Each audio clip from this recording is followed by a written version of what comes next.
ತುಳಸಿಯಾರ ಕಾಂಬರ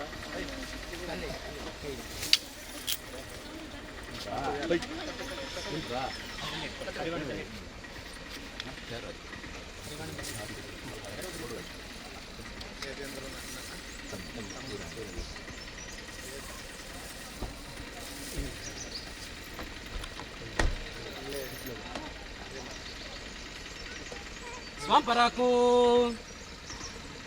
जगद्गुरु शंकराचार्य महाराज की जय।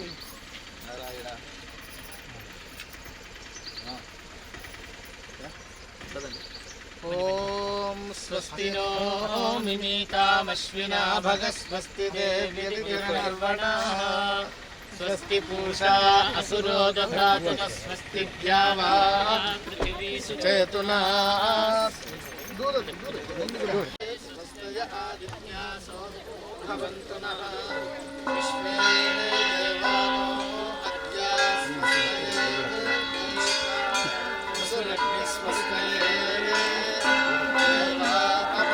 देवाभवस्वस्तये स्वस्तिरो रुद्रः स्वस्ति मित्रावरुणा स्वस्ति स्वस्ति न इन्द्रस्तार्किष्ट स्वस्तिनो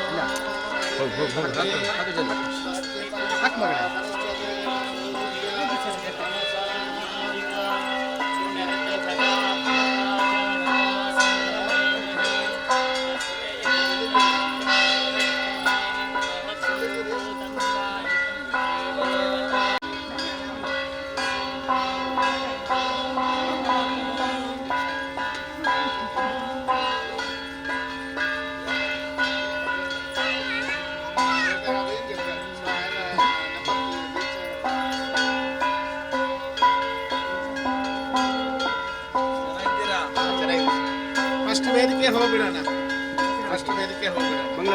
ಎಲ್ಲ ಬರಲಿ ಮಂಗಳಾರತಿ ಆಮೇಲೆ ಮನೆಯವ್ರಿಗೆ ನೀರು ಹಾಕಿ ಏನ ಪೂತಸ್ತರತಿ ದುಷ್ಕೃತಾನಿ ಅದೇನೋ ತಲೆ ಮೇಲೆ ಪ್ರೋಕ್ಷಣೆ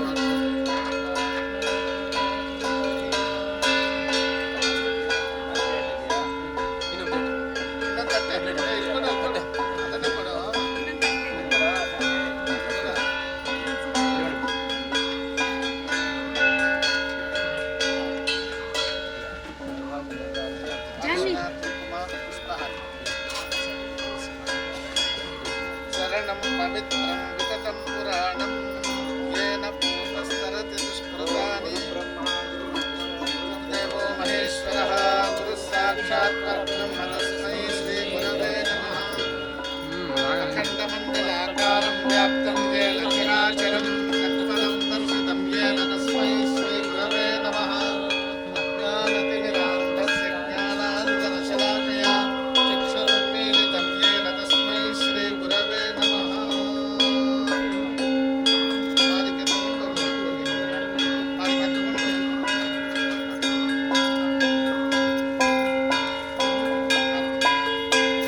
ಆರತಿ ಮಾಡಿ ಎಲ್ಲ ಹೆಣ್ಮಕ್ಳು 3 ಜನ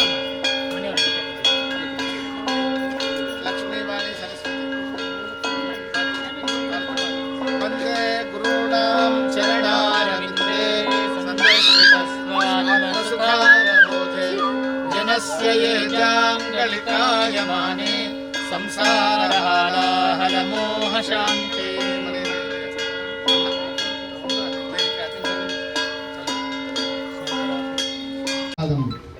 ಶಂಕರಂ ಲೋಕಶಂಕರ ತ್ಯಾಗಮೂರ್ತಿಂ ತಪೋನಿಷ್ಠಂ ಶಾರದಾರ್ಚನ ತತ್ಪರಂ ಸಚ್ಚಿದಾನಂದ ಯೋಗೀಂದ್ರಂ ಪ್ರತ್ಯಹಂ ಪ್ರಣಮಾಮ್ಯಹಂ.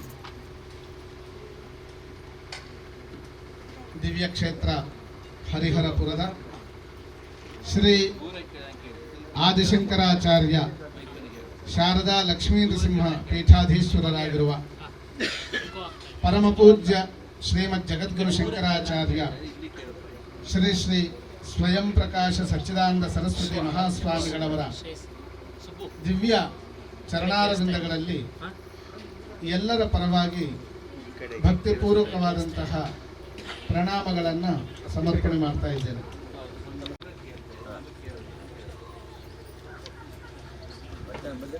ಒಂದು ಇದು ಈ ಕಡೆ ಬ್ಯಾಗ್ ಕೊಡಿ.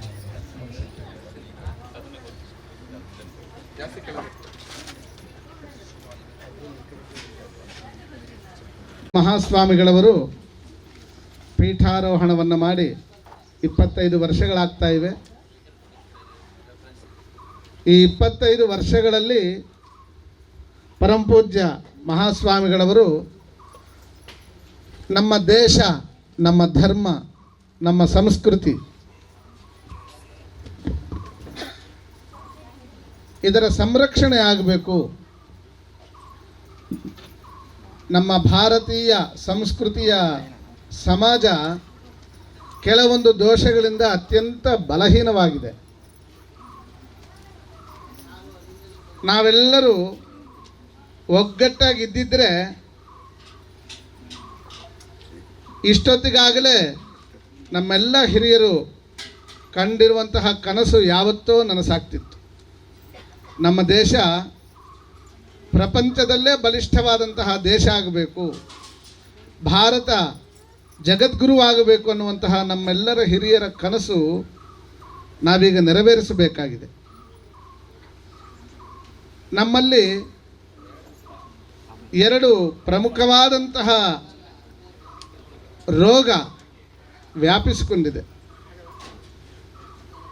ಏನಂದರೆ ನಮ್ಮಲ್ಲಿರುವಂತಹ ಜಾತಿಯ ಹುಚ್ಚು ಒಂದು, ಆಮೇಲೆ ಇತ್ತೀಚೆಗೆ ಜಾಸ್ತಿ ಆಗಿರುವಂಥ ಹುಚ್ಚು ಯಾವುದಂದ್ರೆ ಪಕ್ಷದ ಹುಚ್ಚು.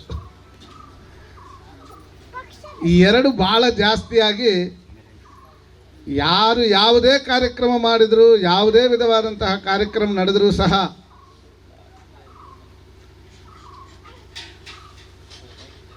ನಮ್ಮ ದೇಶದ ಅಭಿವೃದ್ಧಿಯನ್ನು ಕುಂಠಿತ ಮಾಡ್ತಾ ಇದೆ. ಆದರೆ ಪರಮಪೂಜ್ಯ ಮಹಾಸ್ವಾಮಿಗಳವರು ತಮ್ಮ ಪೀಠಾರೋಹಣ ಆದಾಗಿನಿಂದಲೂ ಸಹ ಮೊದಲನೇ ದಿವಸದಿಂದಲೇ ಆವತ್ತಿಂದಲೇ ತಮ್ಮ ಒಂದು ಲೋಕ ಕಲ್ಯಾಣ ಕಾರ್ಯಕ್ರಮವನ್ನು ಆರಂಭ ಮಾಡಿದರು. ಪರಮಪೂಜ್ಯ ಮಹಾಸ್ವಾಮಿಗಳವರು ತಪಸ್ಸಂಪನ್ನರು. ಪ್ರಪಂಚವೆಲ್ಲೆಡೆ ಪರಮಾತ್ಮನನ್ನು ಕಾಣುವಂತಹ ಶಕ್ತಿ ಅವರಲ್ಲಿದೆ. ಹಾಗಾಗಿಯೇ ಅವರು ಮೊದಲಿಂದಲೂ ಸಹ ಈ ಸಮಾಜದಲ್ಲಿರುವಂತಹ ಭೇದ ಭಾವಗಳನ್ನು ಅಳಿಸಿ ಹಾಕಬೇಕು, ಈ ಸಮಾಜ ಸದೃಢವಾಗಬೇಕು ಅನ್ನುವಂತಹ ಒಂದು ಪಣವನ್ನು ತೊಟ್ಟಿದ್ದರು. ಅದಕ್ಕಾಗಿ ಅನೇಕ ಕಾರ್ಯಕ್ರಮಗಳನ್ನು ಅವರು ನೆರವೇರಿಸಿದ್ದಾರೆ. ನಿಮಗೆಲ್ಲರಿಗೂ ನೆನಪಿರಬಹುದು, ಅವರು ಮಾಡಿದಂತಹ ಮೊದಲನೇ ಕಾರ್ಯಕ್ರಮವೇ ಅತ್ಯಂತ ಕೆಳವರ್ಗ ಅಂತ ನಾವೇನು ಅಂದ್ಕೊಂಡಿರ್ತೀವಿ, ಅವರ ಹತ್ರ ಮೊದಲು ತೆರಳಿದ್ದಾರೆ. ಅವರು ಪ್ರತಿಯೊಂದು ಇಲ್ಲಿ ಭಾಗದಲ್ಲಿರುವಂಥ ಎಲ್ಲ ಕೇರಿಗಳಲ್ಲಿ ಅವರು ಸಂಚಾರ ಮಾಡಿ ಅವರೆಲ್ಲರನ್ನೂ ಸಹ ಈ ಸನಾತನ ಹಿಂದೂ ಧರ್ಮದಲ್ಲಿ ಸೇರಿಸುವುದಕ್ಕೆ ಅತ್ಯಂತ ಪ್ರಯತ್ನವನ್ನು ಮಾಡಿದರು. ಅದಾದ ನಂತರ ಶಿವದೀಕ್ಷೆ ಅನ್ನುವಂತಹ ಒಂದು ಮಹಾ ಕಾರ್ಯಕ್ರಮ ಇತ್ತು. ಅದರಲ್ಲೂ ಅಷ್ಟೇ ಅದೊಂದು ವಿನೂತನವಾದಂತಹ ವಿಶಿಷ್ಟವಾದಂತಹ ಕಾರ್ಯಕ್ರಮ. ದೇವರ ಹೆಸರಿನಲ್ಲಿ ಸಮಾಜದಲ್ಲಿ ಭೇದ ಭಾವ ಆಗಬಾರ್ದು, ಭಗವಂತನಿಗೆ ಯಾವ ಭೇದಗಳೂ ಇಲ್ಲ. ಕೃಷ್ಣ ಪರಮಾತ್ಮ ಗೀತೆಯಲ್ಲಿ ಹೇಳುತ್ತಾನೆ, ವಿದ್ಯಾ ವಿನಯ ಸಂಪನ್ನೆ ಬ್ರಾಹ್ಮಣೆ ಗವಿಹಸ್ತಿನಿ ಶುನಿಚೈವ ಶ್ವಪಾಕೇಚ ಪಂಡಿತಾಹ ಸಮದರ್ಶಿನಃ. ಅಲ್ಲಿ ಸಮದರ್ಶಿನಃ ಅಂತ ಹೇಳ್ತಾರೆ. ಸಮತ್ವವನ್ನು ದರ್ಶಿಸುವುದೇ ವೇದಗಳ ಉದ್ದೇಶ, ವೇದಾಂತರ ಉದ್ದೇಶ. ಅದು ಕಾಣದೇ ಇರುವ ತನಕ ಮೋಕ್ಷ ಪ್ರಾಪ್ತಿ ಆಗುವುದಿಲ್ಲ. ಅದಕ್ಕೆ ನಮ್ಮ ವೇದ ಪಂಡಿತರು ಮಂತ್ರಗಳನ್ನು ಹೇಳ್ತಾರೆ. ಸಮಾನಿ ವ ಆಕೂತಿ, ಸಮಾನ ಹೃದಯಾನಿವಹ, ಸಮಾನಮಸ್ತು ವೋ ಮನಃ ಅಂತ ಮಂತ್ರಗಳನ್ನು ಹೇಳ್ತಾರೆ. ಎಲ್ಲರಲ್ಲೂ ಇರುವಂತಹ ಪರಮಾತ್ಮನ ದರ್ಶನ ಮಾಡಿದವನೇ ನಿಜವಾದ ಭಕ್ತ, ನಿಜವಾದ ಜ್ಞಾನಿ. ಹಾಗಾಗಿ ಆ ದೆಸೆಯಲ್ಲಿ ನಮ್ಮ ಹೆಜ್ಜೆಗಳಾಗಬೇಕು. ಇತ್ತೀಚೆಗೆ ನಾವು ನೋಡ್ತಾ ಇರ್ತೀವಿ, ಎಷ್ಟು ದೊಡ್ಡದಾಗಿ ಓದ್ಕೊಳ್ತಾರೋ ಅಷ್ಟು ಭೇದ ಭಾವ ಜಾಸ್ತಿ ಆಗ್ತಾ ಇದೆ. ಅಂದರೆ ಸಾರ ಹೃದಯದೊಳಗೆ ಹೋಗಿಲ್ಲ ಅಂತ ಅರ್ಥ. ಯಾರೋ ಮನುಷ್ಯಾಣಾಂ ಸಹಸ್ರೇಶು ಕಶ್ಚಿದ್ ಯತತಿ ಸಿದ್ಧಯೇ ಯತತಾಮಪಿ ಸಿದ್ಧಾನಾಂ ಕಶ್ಚಿನ್ ಮಾಂ ವೇತ್ತಿ ತತ್ವತಃ ಅಂತ ಹೇಳಿ ಭಗವದ್ಗೀತೆಯಲ್ಲಿ ಒಂದು ಮಾತು ಹೇಳುತ್ತಾನೆ. ನನ್ನನ್ನು ಭಗವಂತನನ್ನು ಅರ್ಥ ಮಾಡ್ಕೋಬೇಕು ಅಂತಂದರೆ ಕೋಟಿಯಲ್ಲಿ ಒಬ್ಬರು, ಅದಕ್ಕೆ ನಾವು ಕೋಟಿಗೊಬ್ಬ ಅಂತ ಹೇಳ್ತಾ ಇರ್ತೀವಿ. ಅಂಥವನು ಯಾರೋ ಒಬ್ಬನಿರ್ತಾನೆ. ಆದರೆ ಯಾರೋ ಒಬ್ಬರು ಇರ್ತಾರೆ ಅಂತ ಸುಮ್ಮನಾಗೋದಲ್ಲ, ಪ್ರತಿಯೊಬ್ಬರೂ ನಾವು ಆ ಕಡೆ ಹೆಜ್ಜೆಗಳನ್ನು ಹಾಕಬೇಕು. ಮನುಷ್ಯ ಜನ್ಮ ಅತ್ಯಂತ ದುರ್ಲಭ. ಮಾನವ ಜನ್ಮದಲ್ಲಿ ಮಾತ್ರ ಇಷ್ಟೆಲ್ಲ ನಮಗೆ ಜ್ಞಾನವನ್ನು ಪಡೆಯುವುದಕ್ಕೆ ಸಾಧ್ಯವಾಗುವಂತಹ ಜನ್ಮ, ಭಗವಂತನನ್ನು ದರ್ಶನ ಮಾಡುವುದಕ್ಕೆ, ಭಗವಂತನ ನಾಮ ಉಚ್ಚಾರಣೆ ಮಾಡುವುದಕ್ಕೆ ಸಾಧ್ಯವಾಗುವಂತಹ ಏಕೈಕ ಜನ್ಮ ಅಂದರೆ ಮಾನವ ಜನ್ಮ. ಅದನ್ನು ವ್ಯರ್ಥ ಮಾಡಿಕೊಂಡು ನಾವು ಒಗ್ಗಟ್ಟಾಗಿರಬೇಕು ಅನ್ನುವ ಸಂದೇಶವನ್ನು ಪರಮ ಪೂಜ್ಯ ಮಹಾಸ್ವಾಮಿಗಳವರು ಅನೇಕ ವರ್ಷಗಳಿಂದಲೇ ಅದನ್ನು ಸಾರ್ತಾ ಇದ್ದಾರೆ. ಆ ಶಿವದೀಕ್ಷೆ ಅನ್ನುವಂತಹ ಕಾರ್ಯಕ್ರಮ ಇಡೀ ಊರನ್ನು ಒಟ್ಟು ಮಾಡ್ತಾ ಇತ್ತು. ಮೊನ್ನೆ ಅಷ್ಟೇ ಮಹಾಶಿವರಾತ್ರಿ ಆಯಿತು. ಗುರುಗಳು ಈ ಒಂದು 25 ವರ್ಷಗಳಲ್ಲಿ ಈ ಶಿವದೀಕ್ಷೆ ಅನ್ನುವುದು ಎಲ್ಲರೂ ತಗೊಂಡಿರ್ಬೇಕು, ಎಲ್ಲರೂ ಇಲ್ಲೂ ಸಹ ಆಗಿರುತ್ತೆ. ಆ ರುದ್ರಾಕ್ಷಿಯನ್ನು ಕೊಟ್ಟಿದ್ದಾರೆ, ಪಂಚಾಕ್ಷರಿ ಮಂತ್ರವನ್ನು ಉಪದೇಶ ಮಾಡಿದ್ದಾರೆ. ಎಷ್ಟು ಜನರಿಗೆ ಮಾಡಿದ್ದಾರೆ ಅಂದರೆ ಇಡೀ ದಕ್ಷಿಣ ಭಾರತದಲ್ಲಿ ಸುಮಾರು 1 ಕೋಟಿ ಜನರಿಗೆ ಶಿವದೀಕ್ಷೆಯನ್ನು ಗುರುಗಳ ಅನುಗ್ರಹ ಮಾಡಿದ್ದಾರೆ. ಇದು ಸಾಮಾನ್ಯವಾದ ವಿಷಯ ಅಲ್ಲ. ಯಾವುದೇ ಭೇದ ಭಾವವಿಲ್ಲದೆ ಭಗವಂತನನ್ನು ಎಲ್ಲರೂ ಆರಾಧನೆ ಮಾಡ್ಬೋದು. ಭಗವಂತನನ್ನು ಆರಾಧನೆ ಮಾಡದೇ ಇದ್ದರೆ ನಮ್ಮ ದೃಷ್ಟಿ ಕೆಟ್ಟೋಗುತ್ತೆ, ದೋಷ ದೃಷ್ಟಿ ಆಗುತ್ತೆ. ದೋಷ ದೃಷ್ಟಿಯೇ ಭೇದ ದೃಷ್ಟಿ. ಹಾಗಾಗಿ ಭಗವಂತನನ್ನು ಎಲ್ಲೆಲ್ಲೂ ಕಾಣಬೇಕು ಅನ್ನುವಂತಹ ಮತ್ತೊಂದು ಸಂದೇಶ ಈ ಒಂದು ಕಾರ್ಯಕ್ರಮದ ಮುಖಾಂತರ ಪರಮಪೂಜ್ಯ ಮಹಾಸ್ವಾಮಿಗಳವರು ಇವತ್ತು ಕೊಡ್ತಾ ಇದ್ದಾರೆ. ಏನು ಅಂತ ಹೇಳಿದ್ರೆ, ಸಮಾಜವನ್ನೇ ದೇವರನ್ನಾಗಿ ನೋಡುವಂತಹ ದೃಷ್ಟಿಯನ್ನು ಕಲಿತುಕೊಳ್ಳಿ. ಸಮಾಜವನ್ನು ದೇವರು ಅನ್ನೋ ಭಾವ. ನಮ್ಮಲ್ಲಿ ಹೇಳ್ತಾರೆ, ಮಾತೃದೇವೋ ಭವ, ಪಿತೃದೇವೋ ಭವ, ಆಚಾರ್ಯ ದೇವೋ ಭವ. ಅಮ್ಮನೇ ದೇವರು, ಅಪ್ಪನೇ. ಯಾವುದಾದರೂ ಒಬ್ಬ ವ್ಯಕ್ತಿ ತನ್ನ ಸುತ್ತ ಇರುವಂತಹ, ತನ್ನ ಸಮಾಜದಲ್ಲಿರುವಂತಹ ತನ್ನ ಸಹಮಾನವರನ್ನು ಮನೆಗೆ ಕರೆದು ಭೋಜನವನ್ನು ಅವರಿಗೆ ನೀಡುವಂತಹ ವಿಷಯ ನಮ್ಮ ಭಾರತೀಯ ಸಂಸ್ಕೃತಿಯಲ್ಲಿ ಅನಾದಿ ಕಾಲದಿಂದಲೂ ಸಹ ಆಚರಣೆಯಲ್ಲಿದೆ. ಈ ಒಂದು ಕಾರ್ಯಕ್ರಮದಲ್ಲಿ ಆ ಮನೆ ಯಜಮಾನ ಏನು ಮಾಡ್ತಾನೆ ಅಂತ ಹೇಳಿದ್ರೆ, ಸಮಾಜ ನಾರಾಯಣ ಆರಾಧನೆ ಮಾಡ್ತೀನಿ ಅಂಥೇಳಿ ಸಂಕಲ್ಪ ಮಾಡಿಕೊಂಡು ತನ್ನ ಸುತ್ತ ಒಂದು ವಲಯವನ್ನು, ಅಂದರೆ ಕೆಲವರಿಗೆ ಕೆಲವು ಶಕ್ತಿ ಮಾತ್ರ ಇರುತ್ತೆ, ಕೆಲವರಿಗೆ 200 ಜನಕ್ಕೆ ಕರೆದು ಅವರಿಗೆ ಗೌರವ ಮಾಡುವಂತಹ ಒಂದು ಶಕ್ತಿ ಇರುತ್ತೆ, ಕೆಲವರಿಗೆ 500 ಜನ ಇರುತ್ತೆ, ಕೆಲವರಿಗೆ 1000 ಜನ ಶಕ್ತಿ ಇರುತ್ತೆ, ಕೆಲವರಿಗೆ 5000 ಜನರ ಶಕ್ತಿ ಇರುತ್ತೆ. ಒಬ್ಬ ವ್ಯಕ್ತಿ ತಾನು ಎಷ್ಟು ಜನರನ್ನು ಕರಿಬಹುದೋ ಯೋಚನೆ ಮಾಡಿಕೊಂಡು ಒಂದು ವಾರ್ಡ್ ಅಂತಲೋ ಗ್ರಾಮ ಪಂಚಾಯತಿ ಅಂತಲೋ ತನ್ನ ಗ್ರಾಮ ಅಂತಲೋ ಈ ರೀತಿ ಒಂದು ತೀರ್ಮಾನ ಮಾಡಿಕೊಂಡು ಯಾವುದೇ ಆ ಒಂದು ವಲಯದಲ್ಲಿ ಯಾವುದೇ ಭೇದ ಭಾವ ಇಲ್ಲದೆ ಪ್ರತಿಯೊಬ್ಬರನ್ನು ಸಹ ತನ್ನ ಮನೆಗೆ ಆಮಂತ್ರಿಸಬೇಕು. ಆ ವಲಯದೊಳಗೆ ಯಾವುದೇ ಜನಾಂಗದವರಿರಬಹುದು, ಯಾವುದೇ ಸಮುದಾಯದವರಿರಬಹುದು, ಎಲ್ಲರನ್ನೂ ಕರೀಬೇಕು. ಕರೆಯುವಾಗ ಏನಾದರೂ ಭೇದ ಭಾವ ಮಾಡಿದರೆ ಸಮಾಜ ನಾರಾಯಣ ಆರಾಧನೆ ಆಗುವುದಿಲ್ಲ, ನಾರಾಯಣ ಅಂತ ಆಗುವುದಿಲ್ಲ. ಹಾಗಾಗಿ ಎಲ್ಲರನ್ನೂ ಕರೀಬೇಕು. ಕರೆದು ಒಂದು ಸತ್ಯನಾರಾಯಣ ಪೂಜೆಯನ್ನು ಭಗವಾನ್ ನಾರಾಯಣ ಸ್ವಾಮಿಯನ್ನು ಆರಾಧನೆ ಮಾಡಿ ಬಂದವರೆಲ್ಲರಿಗೂ ಭೋಜನ ವ್ಯವಸ್ಥೆಯನ್ನು ಮಾಡಬೇಕು. ನಮ್ಮಲ್ಲಿ ಸಮಸ್ಯೆ ಬರುವುದಲ್ಲೇನೆ, ಭೋಜನ ಮಾಡೋದು ಹೇಗೆ ಎಲ್ಲ ಒಟ್ಟಿಗೆ ಅಂತ. ಆನಂತರ ಆ ಸತ್ಯನಾರಾಯಣ ಸ್ವಾಮಿಗೆ ಮಂಗಳಾರತಿಯನ್ನು ಮಾಡಿ ಆ ದೇವರನ್ನು ಪ್ರಾರ್ಥನೆ ಮಾಡುವುದು. ಒಂದು 5 ಶ್ಲೋಕಗಳನ್ನು, ಸಮಾಜ ನಾರಾಯಣನ ಆರಾಧನೆ ಮಾಡುವಂಥ 5 ಶ್ಲೋಕಗಳನ್ನು ಗುರುಗಳೀಗ ನಮಗೆ ಅನುಗ್ರಹ ಮಾಡ್ತಾ ಇದ್ದಾರೆ. 5 ಶ್ಲೋಕ ಇದೆ.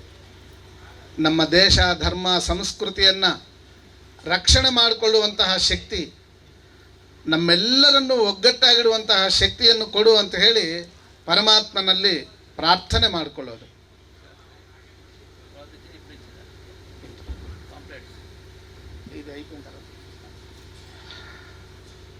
ಆ ನಂತರ ಎಲ್ಲರಿಗೂ ಸಹ ಭೋಜನವನ್ನು ಏರ್ಪಾಟ್ ಮಾಡೋದು. ಭೋಜನ ಅಂದ ತಕ್ಷಣ ಕೆಲವರೆಲ್ಲ ಹೇಳ್ತಾರೆ, ನೋಡಿ ಕೆಲವರಿಗೆಲ್ಲ ಭೋಜನ ಮಾಡುವ ವಿಧಾನವೇ ಗೊತ್ತಿಲ್ಲ, ಅವ್ರ ಜೊತೆಗೆ ಹೆಂಗೆ ಹೋಗೋದು. ಈ ಒಂದು ಸಮಾಜ ನಾರಾಯಣನ ಆರಾಧನೆಯಲ್ಲಿ ಎಲ್ಲರಿಗೂ ಭೋಜನ ಮಾಡುವಂತಹ ವಿಧಾನವನ್ನು ಸಹ ಕಲಿಸ್ಕೊಳ್ಳಲಾಗುತ್ತೆ. ಏನು ಅಂತ ಹೇಳಿದರೆ, ಭೋಜನವನ್ನು ಸಹ ಭಗವದಾರಾಧನೆಯ ಪೂರ್ವಕವಾಗಿ ಸ್ವೀಕಾರ ಮಾಡಬೇಕು. ಅದು ಭಾರತೀಯ ಸಂಸ್ಕೃತಿ. ಆದರೆ ನಮ್ಮಲ್ಲಿ ಯಾವುದೋ ಒಂದು ಕೊರತೆಯಿಂದ ಅದನ್ನು ಎಲ್ಲರಿಗೂ ಸಹ ಮಾಡಲಿಕ್ಕೆ ಹೇಳಿಕೊಟ್ಟಿಲ್ಲ. ಆ ಒಂದು ವಿಧಾನವನ್ನು ಈ ಒಂದು ಸಮಾಜ ನಾರಾಯಣ ಆರಾಧನೆಯಲ್ಲಿ ಹೇಳಿಕೊಡಲಾಗುತ್ತೆ. ಏನು ಹೇಳಿಕೊಡ್ತಾರೆ? ಭೋಜನವನ್ನು ಬಡಿಸುವಾಗಲೇ ಊಟ ಮಾಡಿಬಿಡಬಾರ್ದು, ಎಲ್ಲ ಬಡಿಸುವ ತನಕ ಕಾಯಬೇಕು. ಕಾದು ಎಲ್ಲವುದು ಎಲೆಗೆ ಬಂದ ಮೇಲೆ ಆ ಮನೆ ಯಜಮಾನ ಯಾರಿರ್ತಾರೋ ಅವರು ಕೃಷ್ಣಾರ್ಪಣವೋ ಭಗವದರ್ಪಣ ಮಾಡ್ತಾರೆ, ಅಲ್ಲಿ ತನಕ ಕಾದು ಊಟ ಮಾಡಬೇಕು. ಭೋಜನ ಮಾಡುವ ಮೊದಲು ನೋಡಿ, ಅನಂತ ವಿಶ್ವದಲ್ಲಿ ಎಷ್ಟೊಂದು ಜನ ಊಟ ಇಲ್ಲದೆ ತುಂಬ ಕಷ್ಟಪಡ್ತಾರೆ. ಇವತ್ತು ನಮ್ಮ ಮುಂದೆ ಒಂದು ಬಾಳೆ ಎಲೆ ಬಂದು ಅದರೊಳಗೆ ಊಟ ಆಗ್ತಾ ಇದೆ ಅಂದರೆ ಅದು ಭಗವಂತನ ಅನುಗ್ರಹ.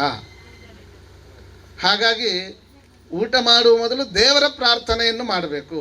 ಅದನ್ನು ಸಹ ಇಲ್ಲಿ ಹೇಳಿಕೊಡಲಾಗುತ್ತೆ. ಆಮೇಲೆ ಆ ಯಜಮಾನ ಎಲ್ಲರನ್ನೂ ಊಟ ಮಾಡೋದಕ್ಕೆ ಪ್ರಾರ್ಥನೆ ಮಾಡ್ತಾನೆ. ಅವಾಗ ಎಲ್ಲರೂ ಊಟ ಮಾಡಬೇಕು. ಊಟ ಮಾಡುವಾಗ ಯಾವುದೇ ಭೇದ ಅಂದರೆ ನೀವೆಲ್ಲ ಈ ಸಂದರ್ಭದಲ್ಲಿ ಇವೆಲ್ಲ ತಿಳಿದುಕೊಳ್ಳಬೇಕು. ಊಟ ಮಾಡುವುದು ಅಂತ ಹೇಳಿದರೆ ಅದು ಭಗವಂತನ ಆರಾಧನೆ. ಭಗವಂತನ ಆರಾಧನೆ ತಿರುಗ್ತಾ ಎಲ್ಲೆಲ್ಲೋ ಕೂತ್ಕೊಂಡು ಏನೇನೋ ನೋಡ್ಕೊಂಡು ಮಾಡೋಕ್ಕಾಗುತ್ತಾ? ದೇವ್ರ ಹತ್ರ ಕೂತ್ಕೊಂಡು ತಾನೇ ಮಾಡೋದು. ಇವತ್ತು ನಾವೆಲ್ಲ ಎಷ್ಟೋ ಜನ ಏನು ಮಾಡ್ತಾ ಇದ್ದೀವಿ, ತಟ್ಟೆ ಕೈಯಲ್ಲಿ ಬಂತಂದರೆ ಇಡೀ ಮನೆ ಸುತ್ತಾಗ್ತಾ ಇದೆ ಅಲ್ವಾ? ಆ ರೀತಿ ಸುತ್ತಬಾರ್ದು. ಕೂರುವ ಜಾಗ ಪವಿತ್ರವಾಗಿರಬೇಕು.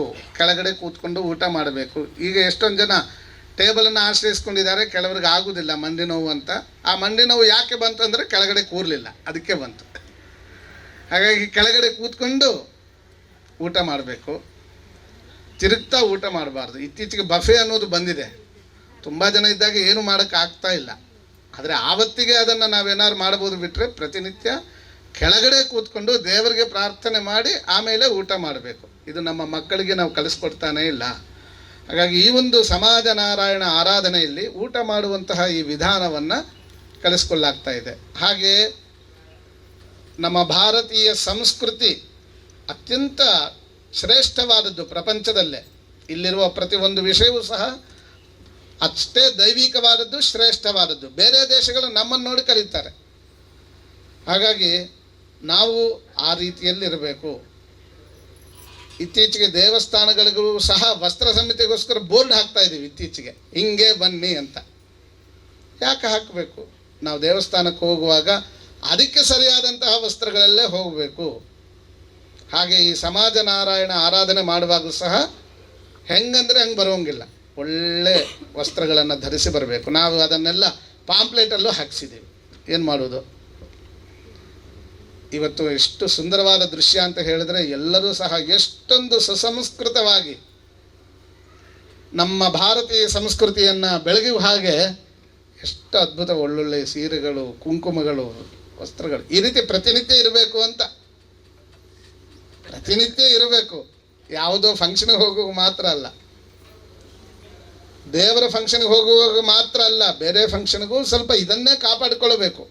ಈ ಒಂದು ಸಮಾಜ ನಾರಾಯಣ ಆರಾಧನೆಯ ಮುಖಾಂತರ ಈ ತರಹ ಅನೇಕ ಸಂದೇಶಗಳನ್ನು ಇಲ್ಲಿ ಕೊಡಲಾಗ್ತಾ ಇದೆ. ನಮ್ಮ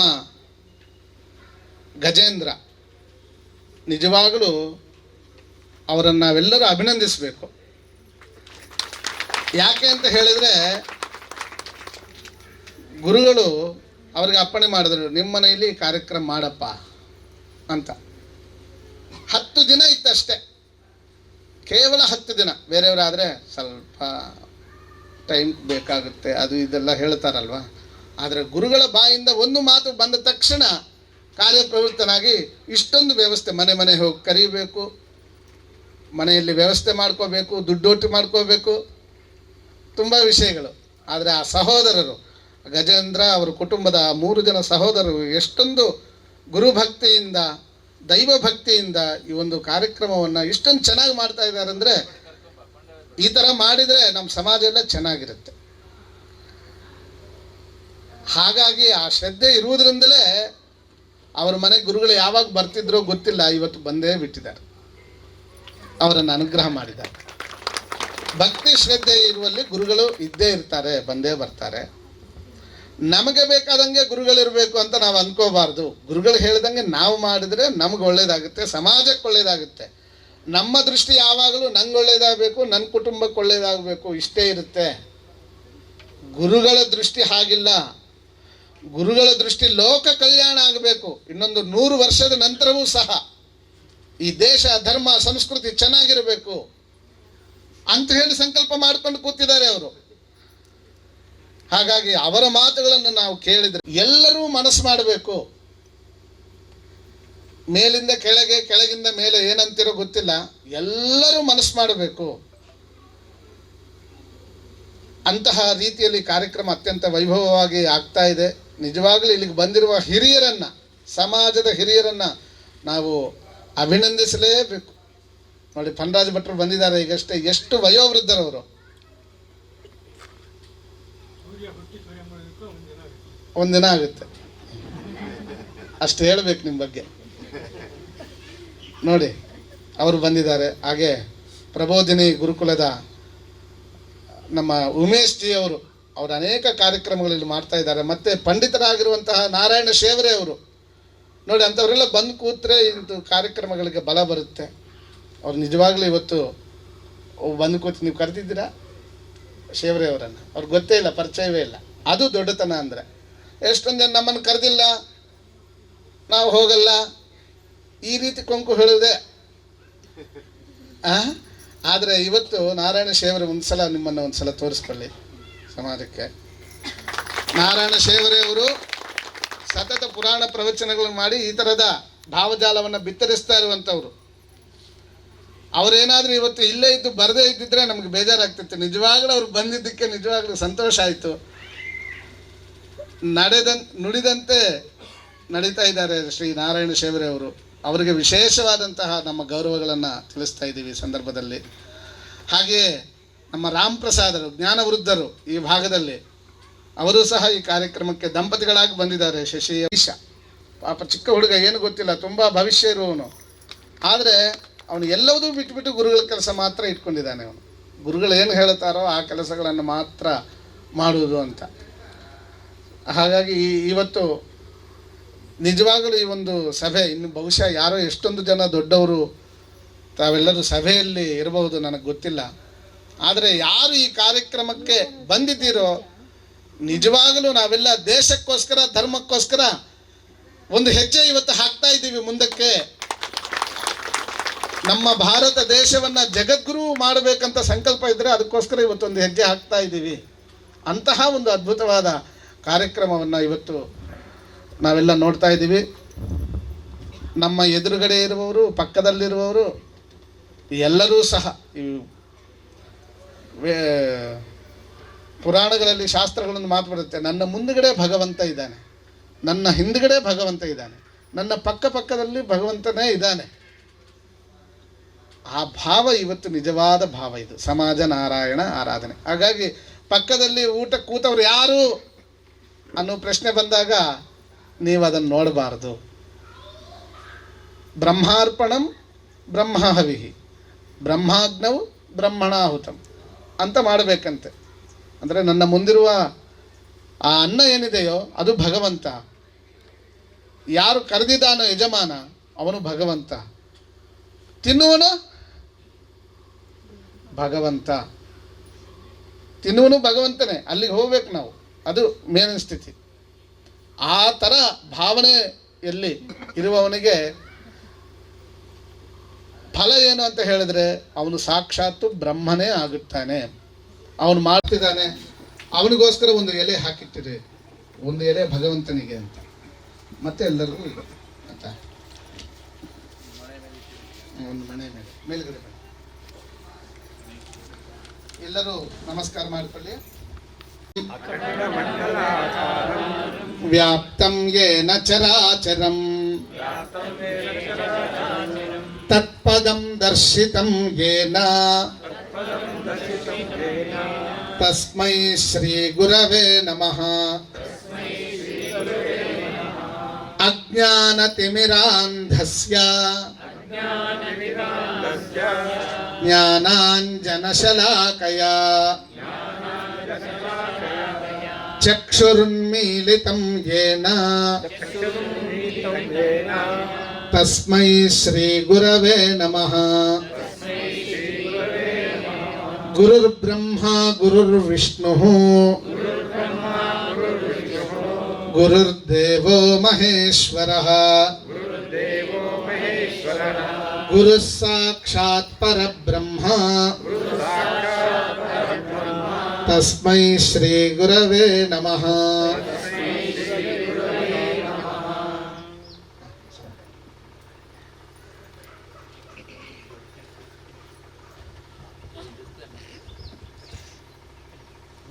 ಬೇಗ ಹೋಗಿ ಕೂತ್ಕೊಂಡ್ಬಿಡಿ. ಮತ್ತೆ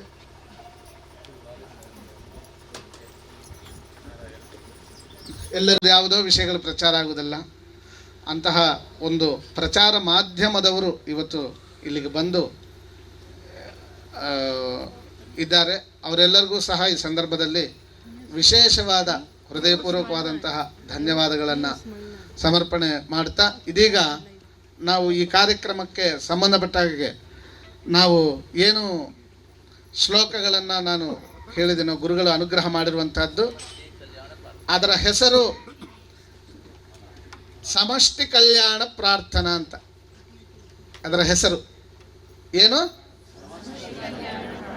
ಸಮಷ್ಟಿ ಅಂದರೆ ಎಲ್ಲರಿಗೂ ಅಂತ, ಎಲ್ಲರಿಗೂ ಒಳ್ಳೆಯದಾಗಲಿ ಅಂತ ಪ್ರಾರ್ಥನೆ ಮಾಡಬೇಕು ನಾವು. ನಮ್ಮ ದೇಶ, ಧರ್ಮ, ಸಂಸ್ಕೃತಿಗೆ ಒಳ್ಳೆಯದಾಗಬೇಕು ಅಂತ ಆ ಒಂದು ಪ್ರಾರ್ಥನೆಯನ್ನು ಇದೀಗ ನಾವು ತಿಳ್ಕೊಳ್ಳೋಣ.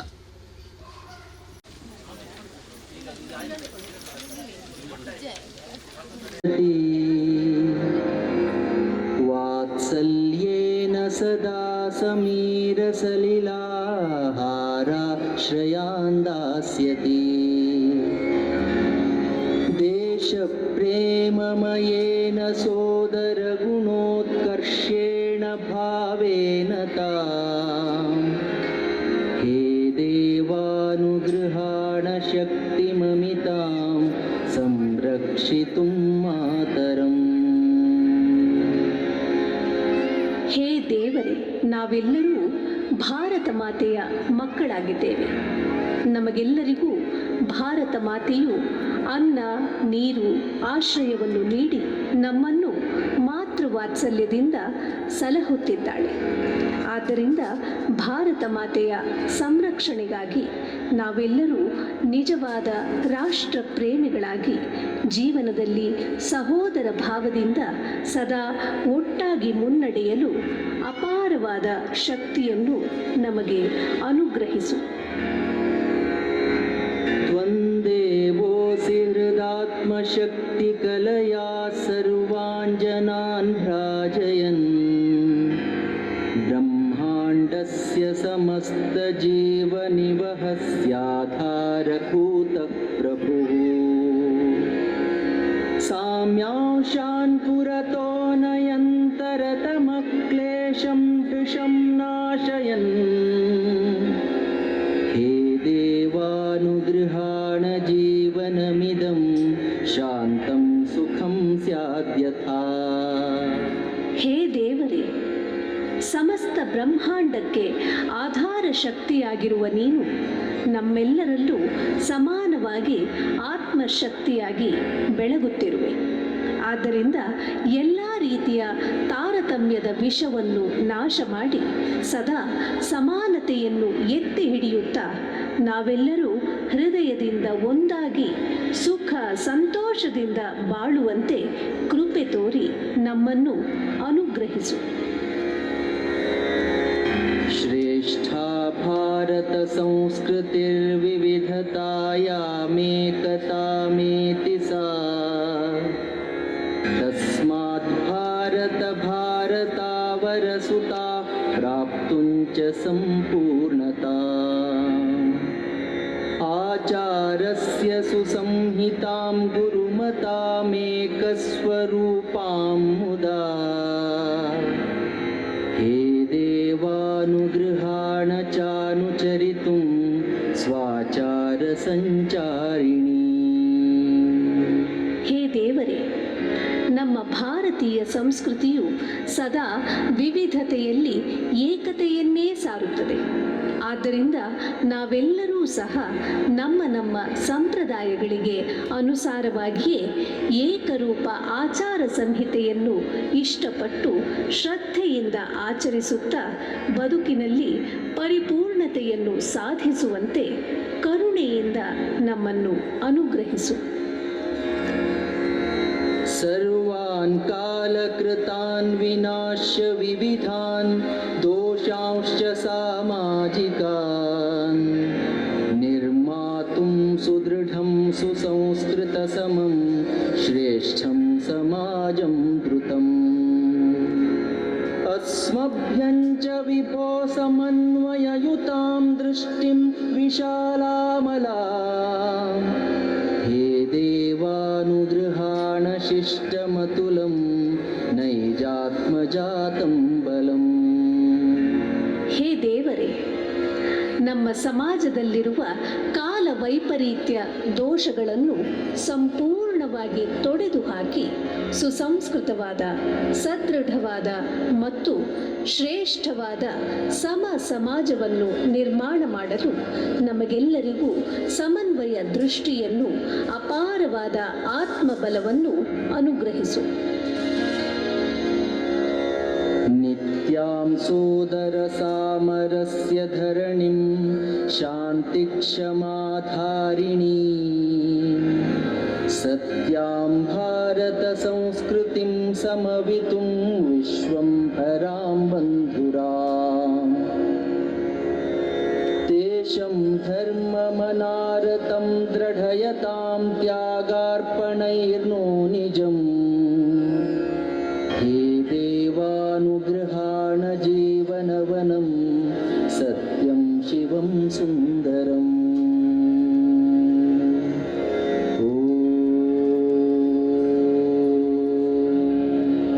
ಹೇ ದೇವರೇ, ವಿಶ್ವಶಾಂತಿ, ಜಾಗತಿಕ ಸಾಮರಸ್ಯ, ವಿಶ್ವ ಭ್ರಾತೃತ್ವಕ್ಕೆ ಮೂಲ ತಳಹದಿಯಾಗಿರುವ ನಮ್ಮ ಭಾರತೀಯ ಸಂಸ್ಕೃತಿಯನ್ನು ಸದಾ ಸದೃಢಗೊಳಿಸುತ್ತಾ ನಾವೆಲ್ಲರೂ ದೃಢವಾದ ಸ್ವಾಭಿಮಾನವನ್ನು ಬೆಳೆಸಿಕೊಂಡು ಪರಮ ಪವಿತ್ರವಾದ ನಮ್ಮ ಧರ್ಮ, ದೇಶದ ಸಂರಕ್ಷಣೆಗಾಗಿ ತ್ಯಾಗ ಮತ್ತು ಸಮರ್ಪಣಾ ಮನೋಭಾವದಿಂದ ಸದಾ ಒಂದಾಗಿ ಬಾಳುವಂತೆ ಪ್ರೀತಿಯಿಂದ ನಮ್ಮನ್ನು ಅನುಗ್ರಹಿಸು.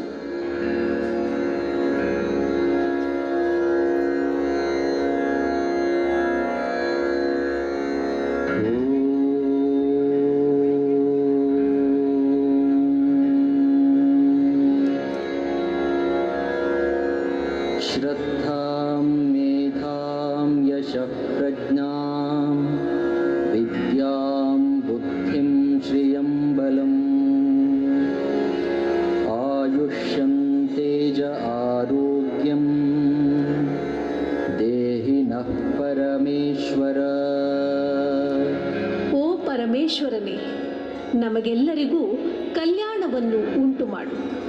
ನಮಗೆಲ್ಲರಿಗೂ ಶ್ರದ್ಧೆ, ಮೇಧಾಶಕ್ತಿ, ಯಶಸ್ಸು, ವಿವೇಕ, ವಿದ್ಯೆ, ಬುದ್ಧಿಶಕ್ತಿ, ಸಂಪತ್ತು, ಬಲ, ದೀರ್ಘಾಯುಷ್ಯ, ತೇಜಸ್ಸು ಮತ್ತು ಉತ್ತಮ ಆರೋಗ್ಯವನ್ನು ಕರುಣಿಸು.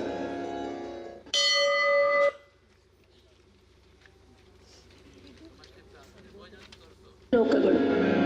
ಅನ್ನಪ್ರಸಾದವನ್ನು ಬಡಿಸಿದ ನಂತರ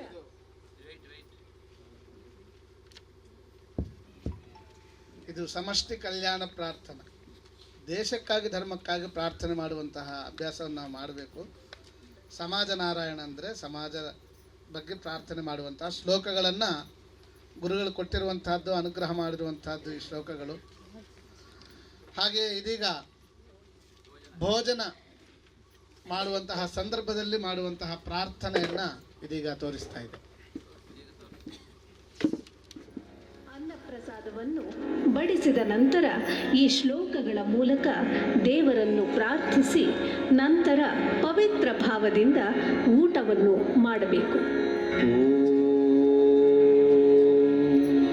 ಸಹನಾವವತು ಸಹನೌ ಭುನಕ್ತು ಸಹ ವೀರ್ಯಂಕರವಾವಹೈ ತೇಜಸ್ವಿನಾವಧೀತಮಸ್ತು ಮಾ ವಿದ್ವಿಷಾವಹೈ. ಓಂ ಶಾಂತಿ ಶಾಂತಿ ಶಾಂತಿ. ದೇವರು ನಮ್ಮೆಲ್ಲರನ್ನೂ ಕಾಪಾಡಲಿ. ನಾವೆಲ್ಲರೂ ಒಟ್ಟಿಗೆ ಊಟ ಮಾಡೋಣ, ಒಟ್ಟಿಗೆ ಕೆಲಸ ಮಾಡೋಣ, ಒಟ್ಟಿಗೆ ಜ್ಞಾನ ಸಂಪಾದನೆಯನ್ನು ಮಾಡಿಕೊಳ್ಳುತ್ತಾ ತೇಜಸ್ವಿಗಳಾಗೋಣ. ನಮ್ಮಲ್ಲಿ ದ್ವೇಷವು ಎಂದೆಂದಿಗೂ ಬಾರದಿರಲಿ. ಎಲ್ಲೆಡೆ ಶಾಂತಿ ಇರಲಿ, ಶಾಂತಿ ಇರಲಿ, ಶಾಂತಿ ಇರಲಿ. ಅನ್ನಪೂರ್ಣೆ ಸದಾ ಪೂರ್ಣೆ ಶಂಕರ ಪ್ರಾಣವಲ್ಲಭೆ ಜ್ಞಾನವೈರಾಗ್ಯ ಸಿದ್ಧ್ಯರ್ಥಂ ಭಿಕ್ಷಾಂ ದೇಹಿ ಚ ಪಾರ್ವತಿ. ಅನ್ನ ಸ್ವರೂಪಳು, ನಿತ್ಯ ಪೂರ್ಣಳು, ಪರಮೇಶ್ವರನ ಪತ್ನಿಯೂ ಆಗಿರುವ ಪಾರ್ವತೀ ದೇವಿಯೇ, ನಾನು ಲೌಕಿಕ ಉನ್ನತಿಯನ್ನು ಮತ್ತು ಪಾರಮಾರ್ಥಿಕ ಶ್ರೇಯಸ್ಸನ್ನು ಹೊಂದುವುದಕ್ಕಾಗಿ ನನಗೆ ಈ ಪ್ರಸಾದವನ್ನು ಅನುಗ್ರಹಿಸು. ಬ್ರಹ್ಮಾರ್ಪಣಂ ಬ್ರಹ್ಮಹವಿಃ ಬ್ರಹ್ಮಾಗ್ನೌ ಬ್ರಹ್ಮಣಾಹುತಂ ಬ್ರಹ್ಮೈವ ತೇನ ಗಂತವ್ಯಂ ಬ್ರಹ್ಮಕರ್ಮ ಸಮಾಧಿನಾ ಬ್ರಹ್ಮಾರ್ಪಣಮಸ್ತು. ಅರ್ಪಿಸುವ ಸಾಧನವೂ ಬ್ರಹ್ಮವೇ, ಅರ್ಪಿಸಲ್ಪಡುವ ನೈವೇದ್ಯವೂ ಬ್ರಹ್ಮವೇ, ಅರ್ಪಣೆಯನ್ನು ಸ್ವೀಕರಿಸುವ ಜಠರಾಗ್ನಿಯೂ ಬ್ರಹ್ಮವೇ, ಅರ್ಪಿಸುವವನೂ ಬ್ರಹ್ಮವೇ. ಹೀಗೆ ಎಲ್ಲ ಕ್ರಿಯೆಗಳು ದೈವಿಕವಾಗಿವೆ. ಎಲ್ಲದರಲ್ಲೂ ದೈವತ್ವವೇ ತುಂಬಿದೆ. ಎಲ್ಲವೂ ದೇವರಿಗೆ ಸಮರ್ಪಣೆಯಾಗಲಿ. ಸಮತಾ ಭ್ರಾತೃಭಾವಶ್ಚ ಸಮಾಜಸ್ಯ ಸುಲೋಚನೆ.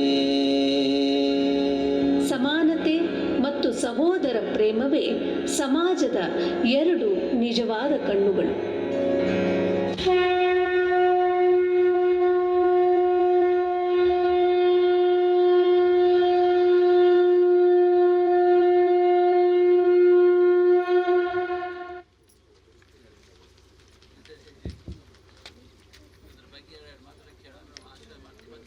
ಪ್ರಾರ್ಥನೆ ಆಧಾರವಿಂದಕ್ಕೆ ಕೊಡಮಾಡುತ್ತಾ ಎಲ್ಲರಿಗೂ ನಮಸ್ಕಾರ.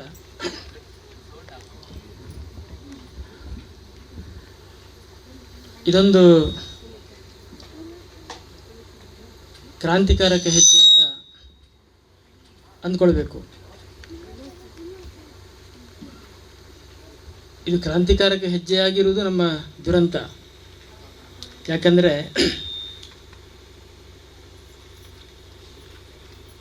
ಹುಟ್ಟಿದ ಮನುಷ್ಯರೆಲ್ಲರೂ ಸಮಾನರು, ಒಂದೇ ಅನ್ನುವ ಭಾವ ಅತ್ಯಂತ ಸಹಜವಾಗಿರಬೇಕಾದದ್ದು.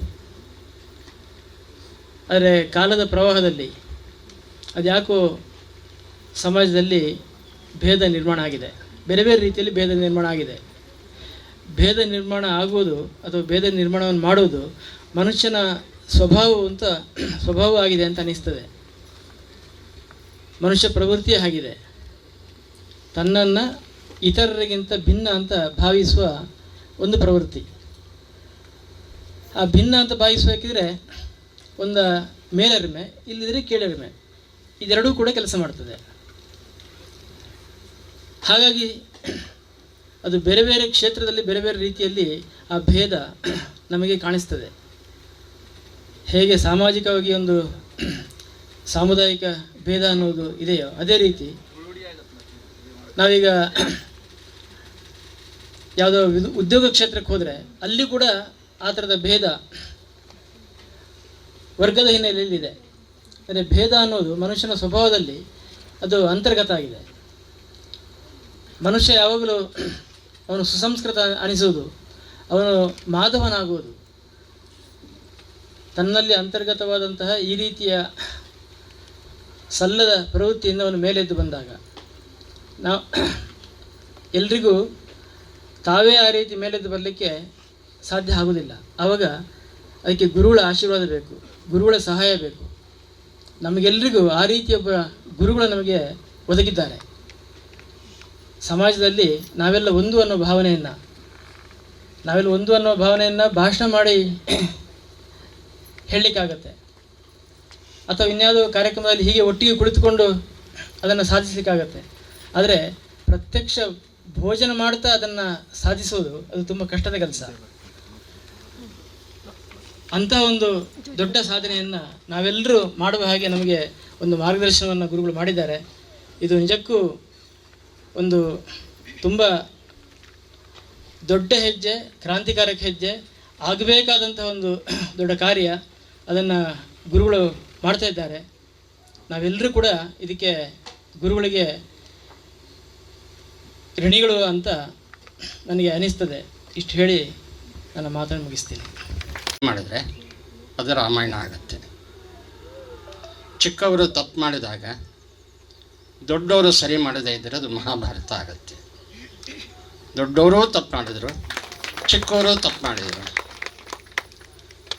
ಸಮಾಜವೂ ತಪ್ಪು ಮಾಡಿತು, ಸಮಾಜ ಮುಖಂಡರು ತಪ್ಪು ಮಾಡಿದರು,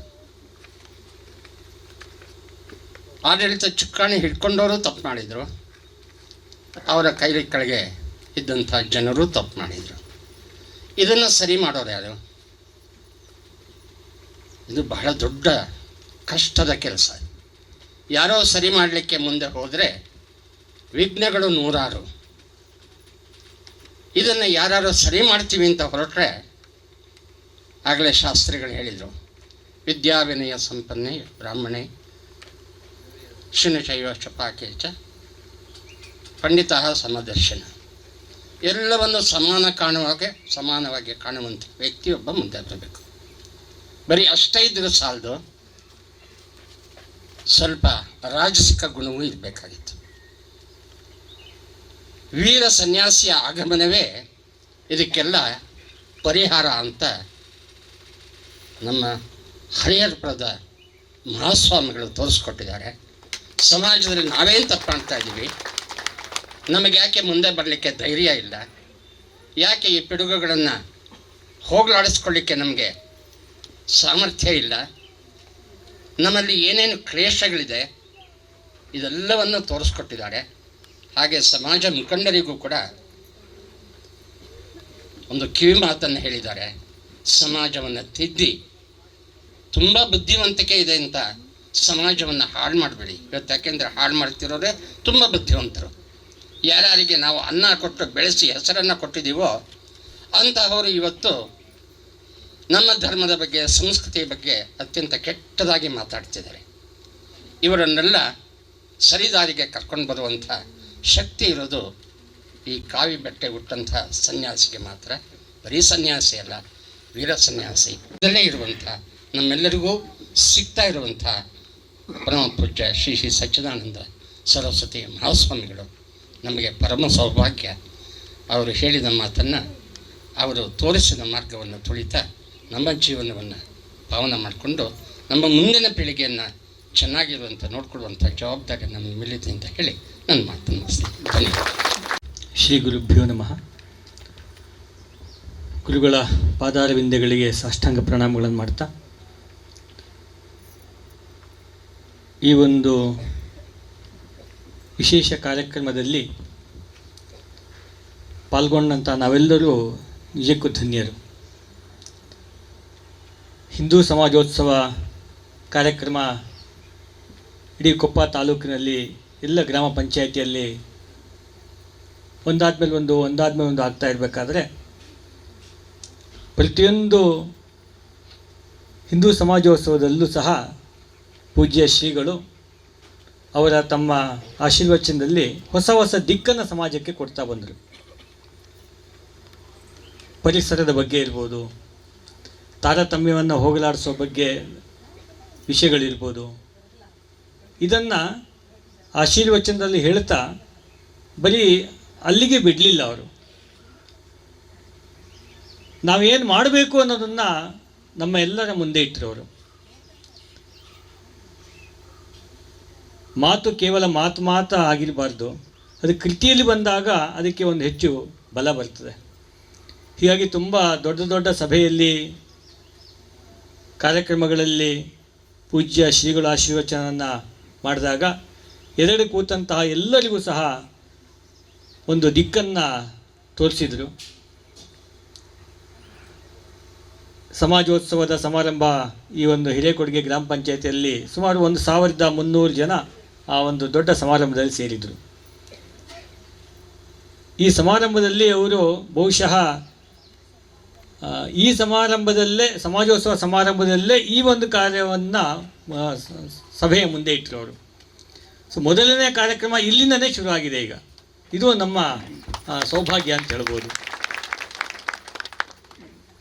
ಈ ಒಂದು ಸಮಾಜೋತ್ಸವದಲ್ಲಿ ಅವರು ಮಾತಾಡ್ತಾ ಮೊದಲನೇ ಬಾರಿಗೆ ಈ ರೀತಿಯ ಒಂದು ಸಾಮೂಹಿಕ ಸತ್ಯನಾರಾಯಣ ಪೂಜೆ ಅನೇಕ ಕಡೆ ಆಗುತ್ತೆ, ಆದರೆ ಅದಕ್ಕೊಂದು ವಿಶೇಷ ಒಂದು ದೃಷ್ಟಿಯನ್ನು ಕೊಟ್ಟರೆ ಅದಕ್ಕೆ ಸಮಷ್ಟಿ ಕಲ್ಯಾಣ ಸತ್ಯನಾರಾಯಣ ಪೂಜೆ ಅಂತ ಹೇಳಿದ್ರಲ್ಲಿ. ಸೊ ಅದೀಗ ಸಮಾಜ ನಾರಾಯಣ ಆರಾಧನೆ ಆಗಿದೆ ಈಗ. ಅಂದರೆ ಪೂಜ್ಯ ಶ್ರೀಗಳು ಹೇಳಿ ಸುಮ್ಮನೆ ಆಗಲಿಲ್ಲ ನೋಡಿ. ಕೆಲವೇ 10 ದಿವಸದಲ್ಲಿ ವಿಡಿಯೋ ಬೇರೆ ಬಂದ್ಬಿಡ್ತು ಈಗ ಎಲ್ಲರ ಎದುರುಗಡೆ. ಶ್ಲೋಕಗಳು ಬಂತು, ಸ್ವತಃ ಶ್ಲೋಕ ನಿರ್ಮಾಣ ಮಾಡಿದ್ದಾರೆ. 5 ಶ್ಲೋಕಗಳನ್ನು ನಮ್ಗೆ ಕೊಟ್ಟಿದ್ದಾರೆ. ಅಂದರೆ ಪ್ರತಿಯೊಂದು ಸಹ ಕ್ಷಣವೂ ಸಹ ಈ ಸಮಾಜದ ಬಗ್ಗೆ, ನಮ್ಮ ಧರ್ಮ ಸಂಸ್ಕೃತಿಯ ಬಗ್ಗೆ ಸದಾ ಆಲೋಚನೆ ಮಾಡ್ತಾ ತಮ್ಮ ಬಿಡುವಿಲ್ಲದ ಕಾರ್ಯಕ್ರಮಗಳ ಮಧ್ಯೆ ನಿತ್ಯ ಪ್ರವಾಸ, ಅದರ ಮಧ್ಯೆ ಇದನ್ನು ಯೋಚನೆ ಮಾಡ್ತಾ ಮಾಡಬೇಕು ಅಂತ ಹೇಳಿದ್ರೆ ಅಷ್ಟು ಸುಲಭ ಇಲ್ಲ ಇದು. ಸೊ ಇಂತಹ ಒಂದು ಕಾರ್ಯವನ್ನು ನಮ್ಮ ಮುಂದೆ ಇಟ್ಟಿದ್ದಾರೆ. ನಮಗೆಲ್ಲರಿಗೂ ಸಹ ತುಂಬ ಸಂತೋಷದ ಸಂಗತಿ. ಬೊಮ್ಮಲಾಪುರದ ಹಿಂದೂ ಸಮಾಜೋತ್ಸವ ಆದ ನಂತರ ಮುಂದಿನ ಹಿಂದೂ ಸಮಾಜೋತ್ಸವಕ್ಕೆ ಅವರು ಕರೆಯನ್ನು ಕೊಡ್ತಾ ಬಂದರು, ಕೈಯನ್ನೇ ಎತ್ತಿಸಿದ್ರು, ಯಾರು ಮಾಡ್ತೀರಿ ಹೇಳಿ ಅಂತೇಳಿ. ಸೊ ಆ ರೀತಿ ಅವರಾಗೆ ಸಾಕಷ್ಟು ಜನ ಮುಂದೆ ಬಂದು ನಮ್ಮ ಮನೇಲಿ ಮಾಡ್ತೀವಿ ಅಂತ ಹೇಳಿದರು. ಮುಂದಿನ ತಿಂಗಳು ಬಹುಶಃ 18ನೇ ತಾರೀಕು ಬೆಳಗುಳದ ಹತ್ತಿರದ ಒಂದು ಮನೆಯಲ್ಲಿ ನಿತಿನ್ ಅಂತ ಅವರ ಮನೆಯಲ್ಲಿ ಸಮಿತ್ ಅಂತ ಅವ್ರ ಮನೆಯಲ್ಲಿ ಆಗೋದಿದೆ. ಹೀಗೆ ಹೇಳಿ ಸುಮ್ಮನಾಗಲಿಲ್ಲ, ಅದನ್ನು ಮುಂದುವರಿಸ್ಕೊಂಡು ಹೋಗುವಂತಹ ದೃಷ್ಟಿಯನ್ನು ನಮಗೆಲ್ಲರೂ ಕೊಟ್ಟಿದ್ದಾರೆ. ನಾವೆಲ್ಲರೂ ಸಹ ಇದರಲ್ಲಿ ಹೆಚ್ಚಿನ ಒಂದು ಆಸಕ್ತಿಯಲ್ಲಿ ಭಾಗವಹಿಸೋಣ. ಯಾವುದೇ ಒಂದು ತಪ್ಪು ಸಮಾಜದಲ್ಲಿ ಆಗಿದ್ದರೆ ಅದರ ಬಗ್ಗೆ ಬರೀ ಕೇವಲ ಮಾತಾಡ್ತಾ ಹೋದರೆ ಆ ತಪ್ಪು ಸರಿಯಾಗುವುದಿಲ್ಲ. ಅದು ಒಂದ್ಸಲಿ ಒಂದು ಗೆರೆಯನ್ನು ಹಾಕಿದ್ರಂತೆ. ಗೆರೆಯನ್ನು ಹಾಕಿ ಈ ಗೆರೆಯನ್ನು ಮುಟ್ಟದೆ ಅದನ್ನು ದೊಡ್ಡದು ಮಾಡಬೇಕು ಅಂತ ಹೇಳಿದರು. ಆ ಗೆರೆಯನ್ನು ಮುಟ್ಟಬಾರ್ದು, ಹಾಗೆ ದೊಡ್ಡದು ಮಾಡಬೇಕು, ಅಳಿಸ್ಲೂಬಾರ್ದು, ತಿದ್ದಬಾರ್ದು, ಏನೂ ಮಾಡಬಾರ್ದು ಅಂತ.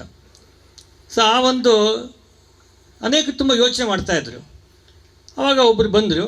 ಸೊ ಬಂದು ಅದರ ಆ ಗೆರೆಯ ಮೇಲ್ಗಡೆ ಇನ್ನೊಂದು ದೊಡ್ಡ ಗೆರೆಯನ್ನು ಹೇಳಿದ್ರು. ಆ ಗೆರೆ ಚಿಕ್ಕದಾಯ್ತು. ಆವಾಗ ಅಂದರೆ ಮೊದಲನೇ ಗೆರೆ ಚಿಕ್ಕದು ಮಾಡೋದು ಹೇಗೆ ಅಂತೇಳಿದರೆ ಅದನ್ನು ಅಳಿಸಿ ಚಿಕ್ಕದು ಮಾಡೋದಲ್ಲ, ಅದರ ಮೇಲೆ ದೊಡ್ಡ ಗೆರೆಯನ್ನು ಎಳೆದಾಗ ಸಹಜವಾಗಿ ಇನ್ನೊಂದು ಗೆರೆ ಚಿಕ್ಕದಾಗುತ್ತದು. ಸೊ ನಮ್ಮ ಸಮಾಜದಲ್ಲಿ ತಪ್ಪುಗಳಿದೆ, ತುಂಬ ತಪ್ಪು ಇದೆ. ಆದರೆ ಆ ತಪ್ಪನ್ನು ಸರಿ ಮಾಡೋದು ಹೇಗೆ ಅಂತ ಹೇಳಿದರೆ ದೊಡ್ಡ ಕಾರ್ಯ ಮಾಡಿದಾಗ. ಸೊ ಆ ಚಿಕ್ಕ ತಪ್ಪುಗಳಿದೆ, ಅದನ್ನು ದೊಡ್ಡ ಕಾರ್ಯವನ್ನು ಮಾಡ್ತಾ ದೊಡ್ಡ ಗೆರೆಯನ್ನು ಎಳೆಯುವಂತಹ ಕೆಲಸವನ್ನು ಪೂಜ್ಯ ಶ್ರೀಗಳು ನಮಗೆ ತೋರಿಸ್ಕೊಟ್ಟಿದ್ದಾರೆ. ಆ ದಾರಿಯಲ್ಲಿ ನಾವೆಲ್ಲ ನಡೆಯೋಣ ಅಂತ ಹೇಳ್ತಾ ನಾನು ಮಾತು ಮುಗಿಸ್ತೇನೆ. ಧನ್ಯವಾದ. ಪಾದಾರವಿಂದಗಳಿಗೆ ಸಾಷ್ಟಾಂಗ ಪ್ರಣಾಮಗಳಂತ. ನಾನು ಭಾರಿ ತಿಳುವಳಿಕೆ ಇರ್ತಕ್ಕಂಥ ಮನುಷ್ಯ ಅಲ್ಲ, ಆದರೆ ಗುರುಗಳು ಹೇಳಿದ ದಾಟೋದಿಲ್ಲ, ಇಷ್ಟು ಮಾತ್ರ ಹೇಳ್ತೇನೆ. ಗುರುಗಳು ಒಂದು ಮಾತು ಕೇಳಿದರು ನನಗೆ, ನೀನೇನಾದರೂ ನಿಮ್ನ ಜಾತಿಯಲ್ಲಿ ಹುಟ್ಟಿದರೆ ಏನು ಮಾಡ್ತಿದ್ರಿ ಅಂತ. ನಾನು ದೊಡ್ಡ ನಕ್ಸಲೈಟ್ ಆಗ್ತಿದ್ದೆ ಎಂದೆ. ಯಾಕೆ ಕೇಳಿದ್ರೆ, ನಾನು ಬ್ರಾಹ್ಮಣ ವರ್ಗದಲ್ಲಿ ಹುಟ್ಟಿದ್ದೀನಿ ಅಂತೇಳಿ ಹೆಚ್ಚುಗಾರಿಕೆ ಅಲ್ಲ, ಹುಟ್ಟು ನನ್ನಿಂದ ಆಗಿದ್ದಲ್ಲ, ಜನ್ಮ ಕೊಟ್ಟಿದ್ದು ತಂದೆ ತಾಯಿ, ಕೊಟ್ಟಿದ್ದು ದೇವರು. ಅಲ್ಲಿ ನಮಗೆ 10 ದಿವಸ ಸತ್ತ ಸೂತಕ ಬಂದಾಗ ನಮ್ಮವ್ರ ಮನೆಗೆ ಹೋದರೆ ನಾವು ಲೋಟ ಪಾತ್ರೆ ತೊಳೆದಿಟ್ಟು ಬರುವಂಥ ಸ್ಥಿತಿ ಇವತ್ತು ನಮ್ಮಲ್ಲಿದೆ. ತಲೆತಲಾಮಾಂತರಗಳಿಂತಲ್ಲ ನಮ್ಮ ಜನಾಂಗ, ಹಿಂದೂ ಜನಾಂಗದಲ್ಲಿ ಕೆಲವರನ್ನು ನಾವು ಇವತ್ತು ತುದಿಯಲ್ಲಿ ಇಟ್ಟಿದ್ದೀವಲ್ಲ, ಇದು ಸರಿ ಅಂತ ಹೇಳುವಂಥ ಪ್ರಶ್ನೆಯನ್ನು ಗುರುಗಳು ನನ್ನ ಹತ್ರ ಕೇಳಿದರು. ಆ ವಿಚಾರಕ್ಕೆ ನಾನು ನಕ್ಸಲೈಟ್ ಆಗ್ತಿದ್ದೆ ಅಂದೆ. ಇವತ್ತು ನಾವು ಮಾಡಬೇಕಾಗಿರ್ತ ಕೆಲಸನ ಯಾವುದೋ ರಾಜಕೀಯ ಪಕ್ಷ ಮಾಡೋದಿಲ್ಲ, ಅಥವಾ ಹಿಂದೆ ಯಾವುದೋ ಮಹಾರಾಜರು ಮಾಡಿಲ್ಲ, ಅಥವಾ ಇನ್ಯಾರೋ ಒಬ್ಬ ಮುಖಂಡ ಬಂದು ಮಾಡಿಲ್ಲ. ಇವತ್ತು ರಾಮ್ ಪ್ರಸಾದ್ ಅವರು ಹೇಳಿದಂಗೆ ವೀರ ಸನ್ಯಾಸಿಯನ್ನು ನಾವು ಪಡೆದಿದ್ದೀವಿ. ವೀರ ಸನ್ಯಾಸಿ ನಮ್ಮ ಈ ಒಂದು ತಾರತಮ್ಯಗಳನ್ನು ನಿವಾರಣೆ ಮಾಡಿ ಹಿಂದೂ ಸಮಾಜೋತ್ಸವಕ್ಕೆ ನಿಜವಾದ ಅರ್ಥವನ್ನು ಕೊಟ್ಟಿದ್ದಾರೆ. ಅದಕ್ಕೆ ನಾವು ಇವತ್ತು ಸಾಕ್ಷಿಯಾಗೋಣ. ಆ ಸಾಕ್ಷಿಯನ್ನು ಗಜೇಂದ್ರವರ ಮನೆಯಲ್ಲಿ ಇವತ್ತು ನಾವು ಸಂಪನ್ನಗೊಳಿಸುತ್ತಿದ್ದೇವೆ. ಇದಕ್ಕೆ ನಾವು ಪರಮ ಪೂಜ್ಯರಿಗೆ ಸಾಷ್ಟಾಂಗ ವಂದನೆಗಳು. ಕಲ್ಕಟ್ಟೆಯಲ್ಲಿ ಒಂದು ಹಿಂದೂ ಸಮಾಜೋತ್ಸವ ನಡೀತು. ಆ ಸಮಾಜೋತ್ಸವದಲ್ಲಿ ಒಂದು ಮಾತು ಎಲ್ಲ ಹೀಗೆ ಮಾತಾಡುವಾಗ ಗುರುಗಳು ನನ್ನ ಹತ್ರ ಒಂದು ಮಾತು ಕೇಳಿದ್ರು, ವಿವೇಕಾನಂದರೆ ನಿಮ್ಮನೇಲಿ ಸತ್ಯನಾರಾಯಣ ಪೂಜೆ ಮಾಡ್ತೀರಾ ಅಂತ. ನಾನು ಅದಕ್ಕೊಂದು ಅವ್ರಿಗೆ ಆಮೇಲೆ ಹೇಳಿದೆ, ಗುರುಗಳೇ, ನನ್ನ ಪವಿತ್ರವಾದ ನಮ್ಮ ಮಾತುಶ್ರೀಯವರು ವಿಯೋಗ ಹೊಂದಿದಾಗ ನಮ್ಮ ಮನೆಗಳಲ್ಲಿ ನೀವು ತಿಳಿದಿರ್ಬೋದು, ಸಾಧಾರಣ ಎಲ್ಲರಿಗೂ ಗೊತ್ತಿದೆ, ಒಬ್ಬ ಬ್ರಾಹ್ಮಣನ ಮನೆಗೆ ಇತರೆ ಜಾತಿಯವ್ರನ್ನ ತಾಯಿ ಸಂದರ್ಶನಕ್ಕೆ ಯಾರೂ ಬಿಡೋದಿಲ್ಲ. ಆದರೆ ಅವತ್ತು ನಮ್ಮನೆ ಒಳಗೆ ನಾನು ನನ್ನ ತಮ್ಮ ಡಾಕ್ಟರ್ ಆಗಿದ್ದಾರೆ ಕೊಪ್ಪದಲ್ಲಿ, ಇಬ್ಬರು ಸೇರಿ ಎಲ್ಲ ವರ್ಗದವ್ರನ್ನ ನಮ್ಮ ತಾಯಿ ದರ್ಶನಕ್ಕೆ ಬಿಟ್ಟಿದ್ವಿ. ಆನಂತರ ಅವರು ನಮ್ಮ ತಾಯಿಯ ಪ್ರಸಾದ ಊಟವನ್ನು ಎಲ್ಲರೊಂದಿಗೆ ಹಂಚಿಕೊಂಡು ಊಟ ಮಾಡಿದ್ವಿ. ಇದು ಗುರುಗಳ ಆದೇಶದಂತೆ ಮಾಡಿದ್ದೇವೆ. ಇದೇ ರೀತಿಯ ಎಲ್ಲ ರೀತಿಯ ಯಾವುದೇ ಕಾರ್ಯಕ್ರಮ ಮಠದಲ್ಲಿ ಆಗ್ತಿದ್ರು ಯಾವುದೇ ತಾರತಮ್ಯ ಇಲ್ಲದೆ ಎಲ್ಲರನ್ನೂ ಕೂತು ಎಲ್ಲರಿಗೂ ಅನುಕೂಲ ಆಗುವ ರೀತಿಯಲ್ಲಿ ಎಲ್ಲರನ್ನೂ ಕರೆದು ಎಲ್ಲರನ್ನೂ ಒಂದೇ ರೀತಿಯ ನೋಡಿ ಏನಾರು ಒಬ್ಬ ಮಾರ್ಗದರ್ಶನ ಮಾಡುವಂಥ ಒಬ್ಬ ಸ್ವಾಮಿಯ ಇದ್ದರೆ ಅದು ನಮ್ಮ ಹರಿಹರಪುರ ಶ್ರೀಗಳು ಅಂತ ಹೇಳೋದಕ್ಕೆ ಹೆಮ್ಮೆ ಪಡ್ತೇನೆ. ಮುಂದಿನ ದಿನದಲ್ಲಿ ಅವರ ಮಾರ್ಗದರ್ಶನಂತೆ ನಾವೆಲ್ಲರೂ ಸಾಗೋಣ, ಹಿಂದೂ ಸಮಾಜವನ್ನು ನಿಜವಾಗಿ ಕಟ್ಟೋಣ ಅಂತ ಹೇಳೋ ಮಾತು ಹೇಳ್ತಾ ನಾನು ಮಾತು ಮುಗಿಸ್ತೀನಿ. ಜೈ ಹಿಂದ್.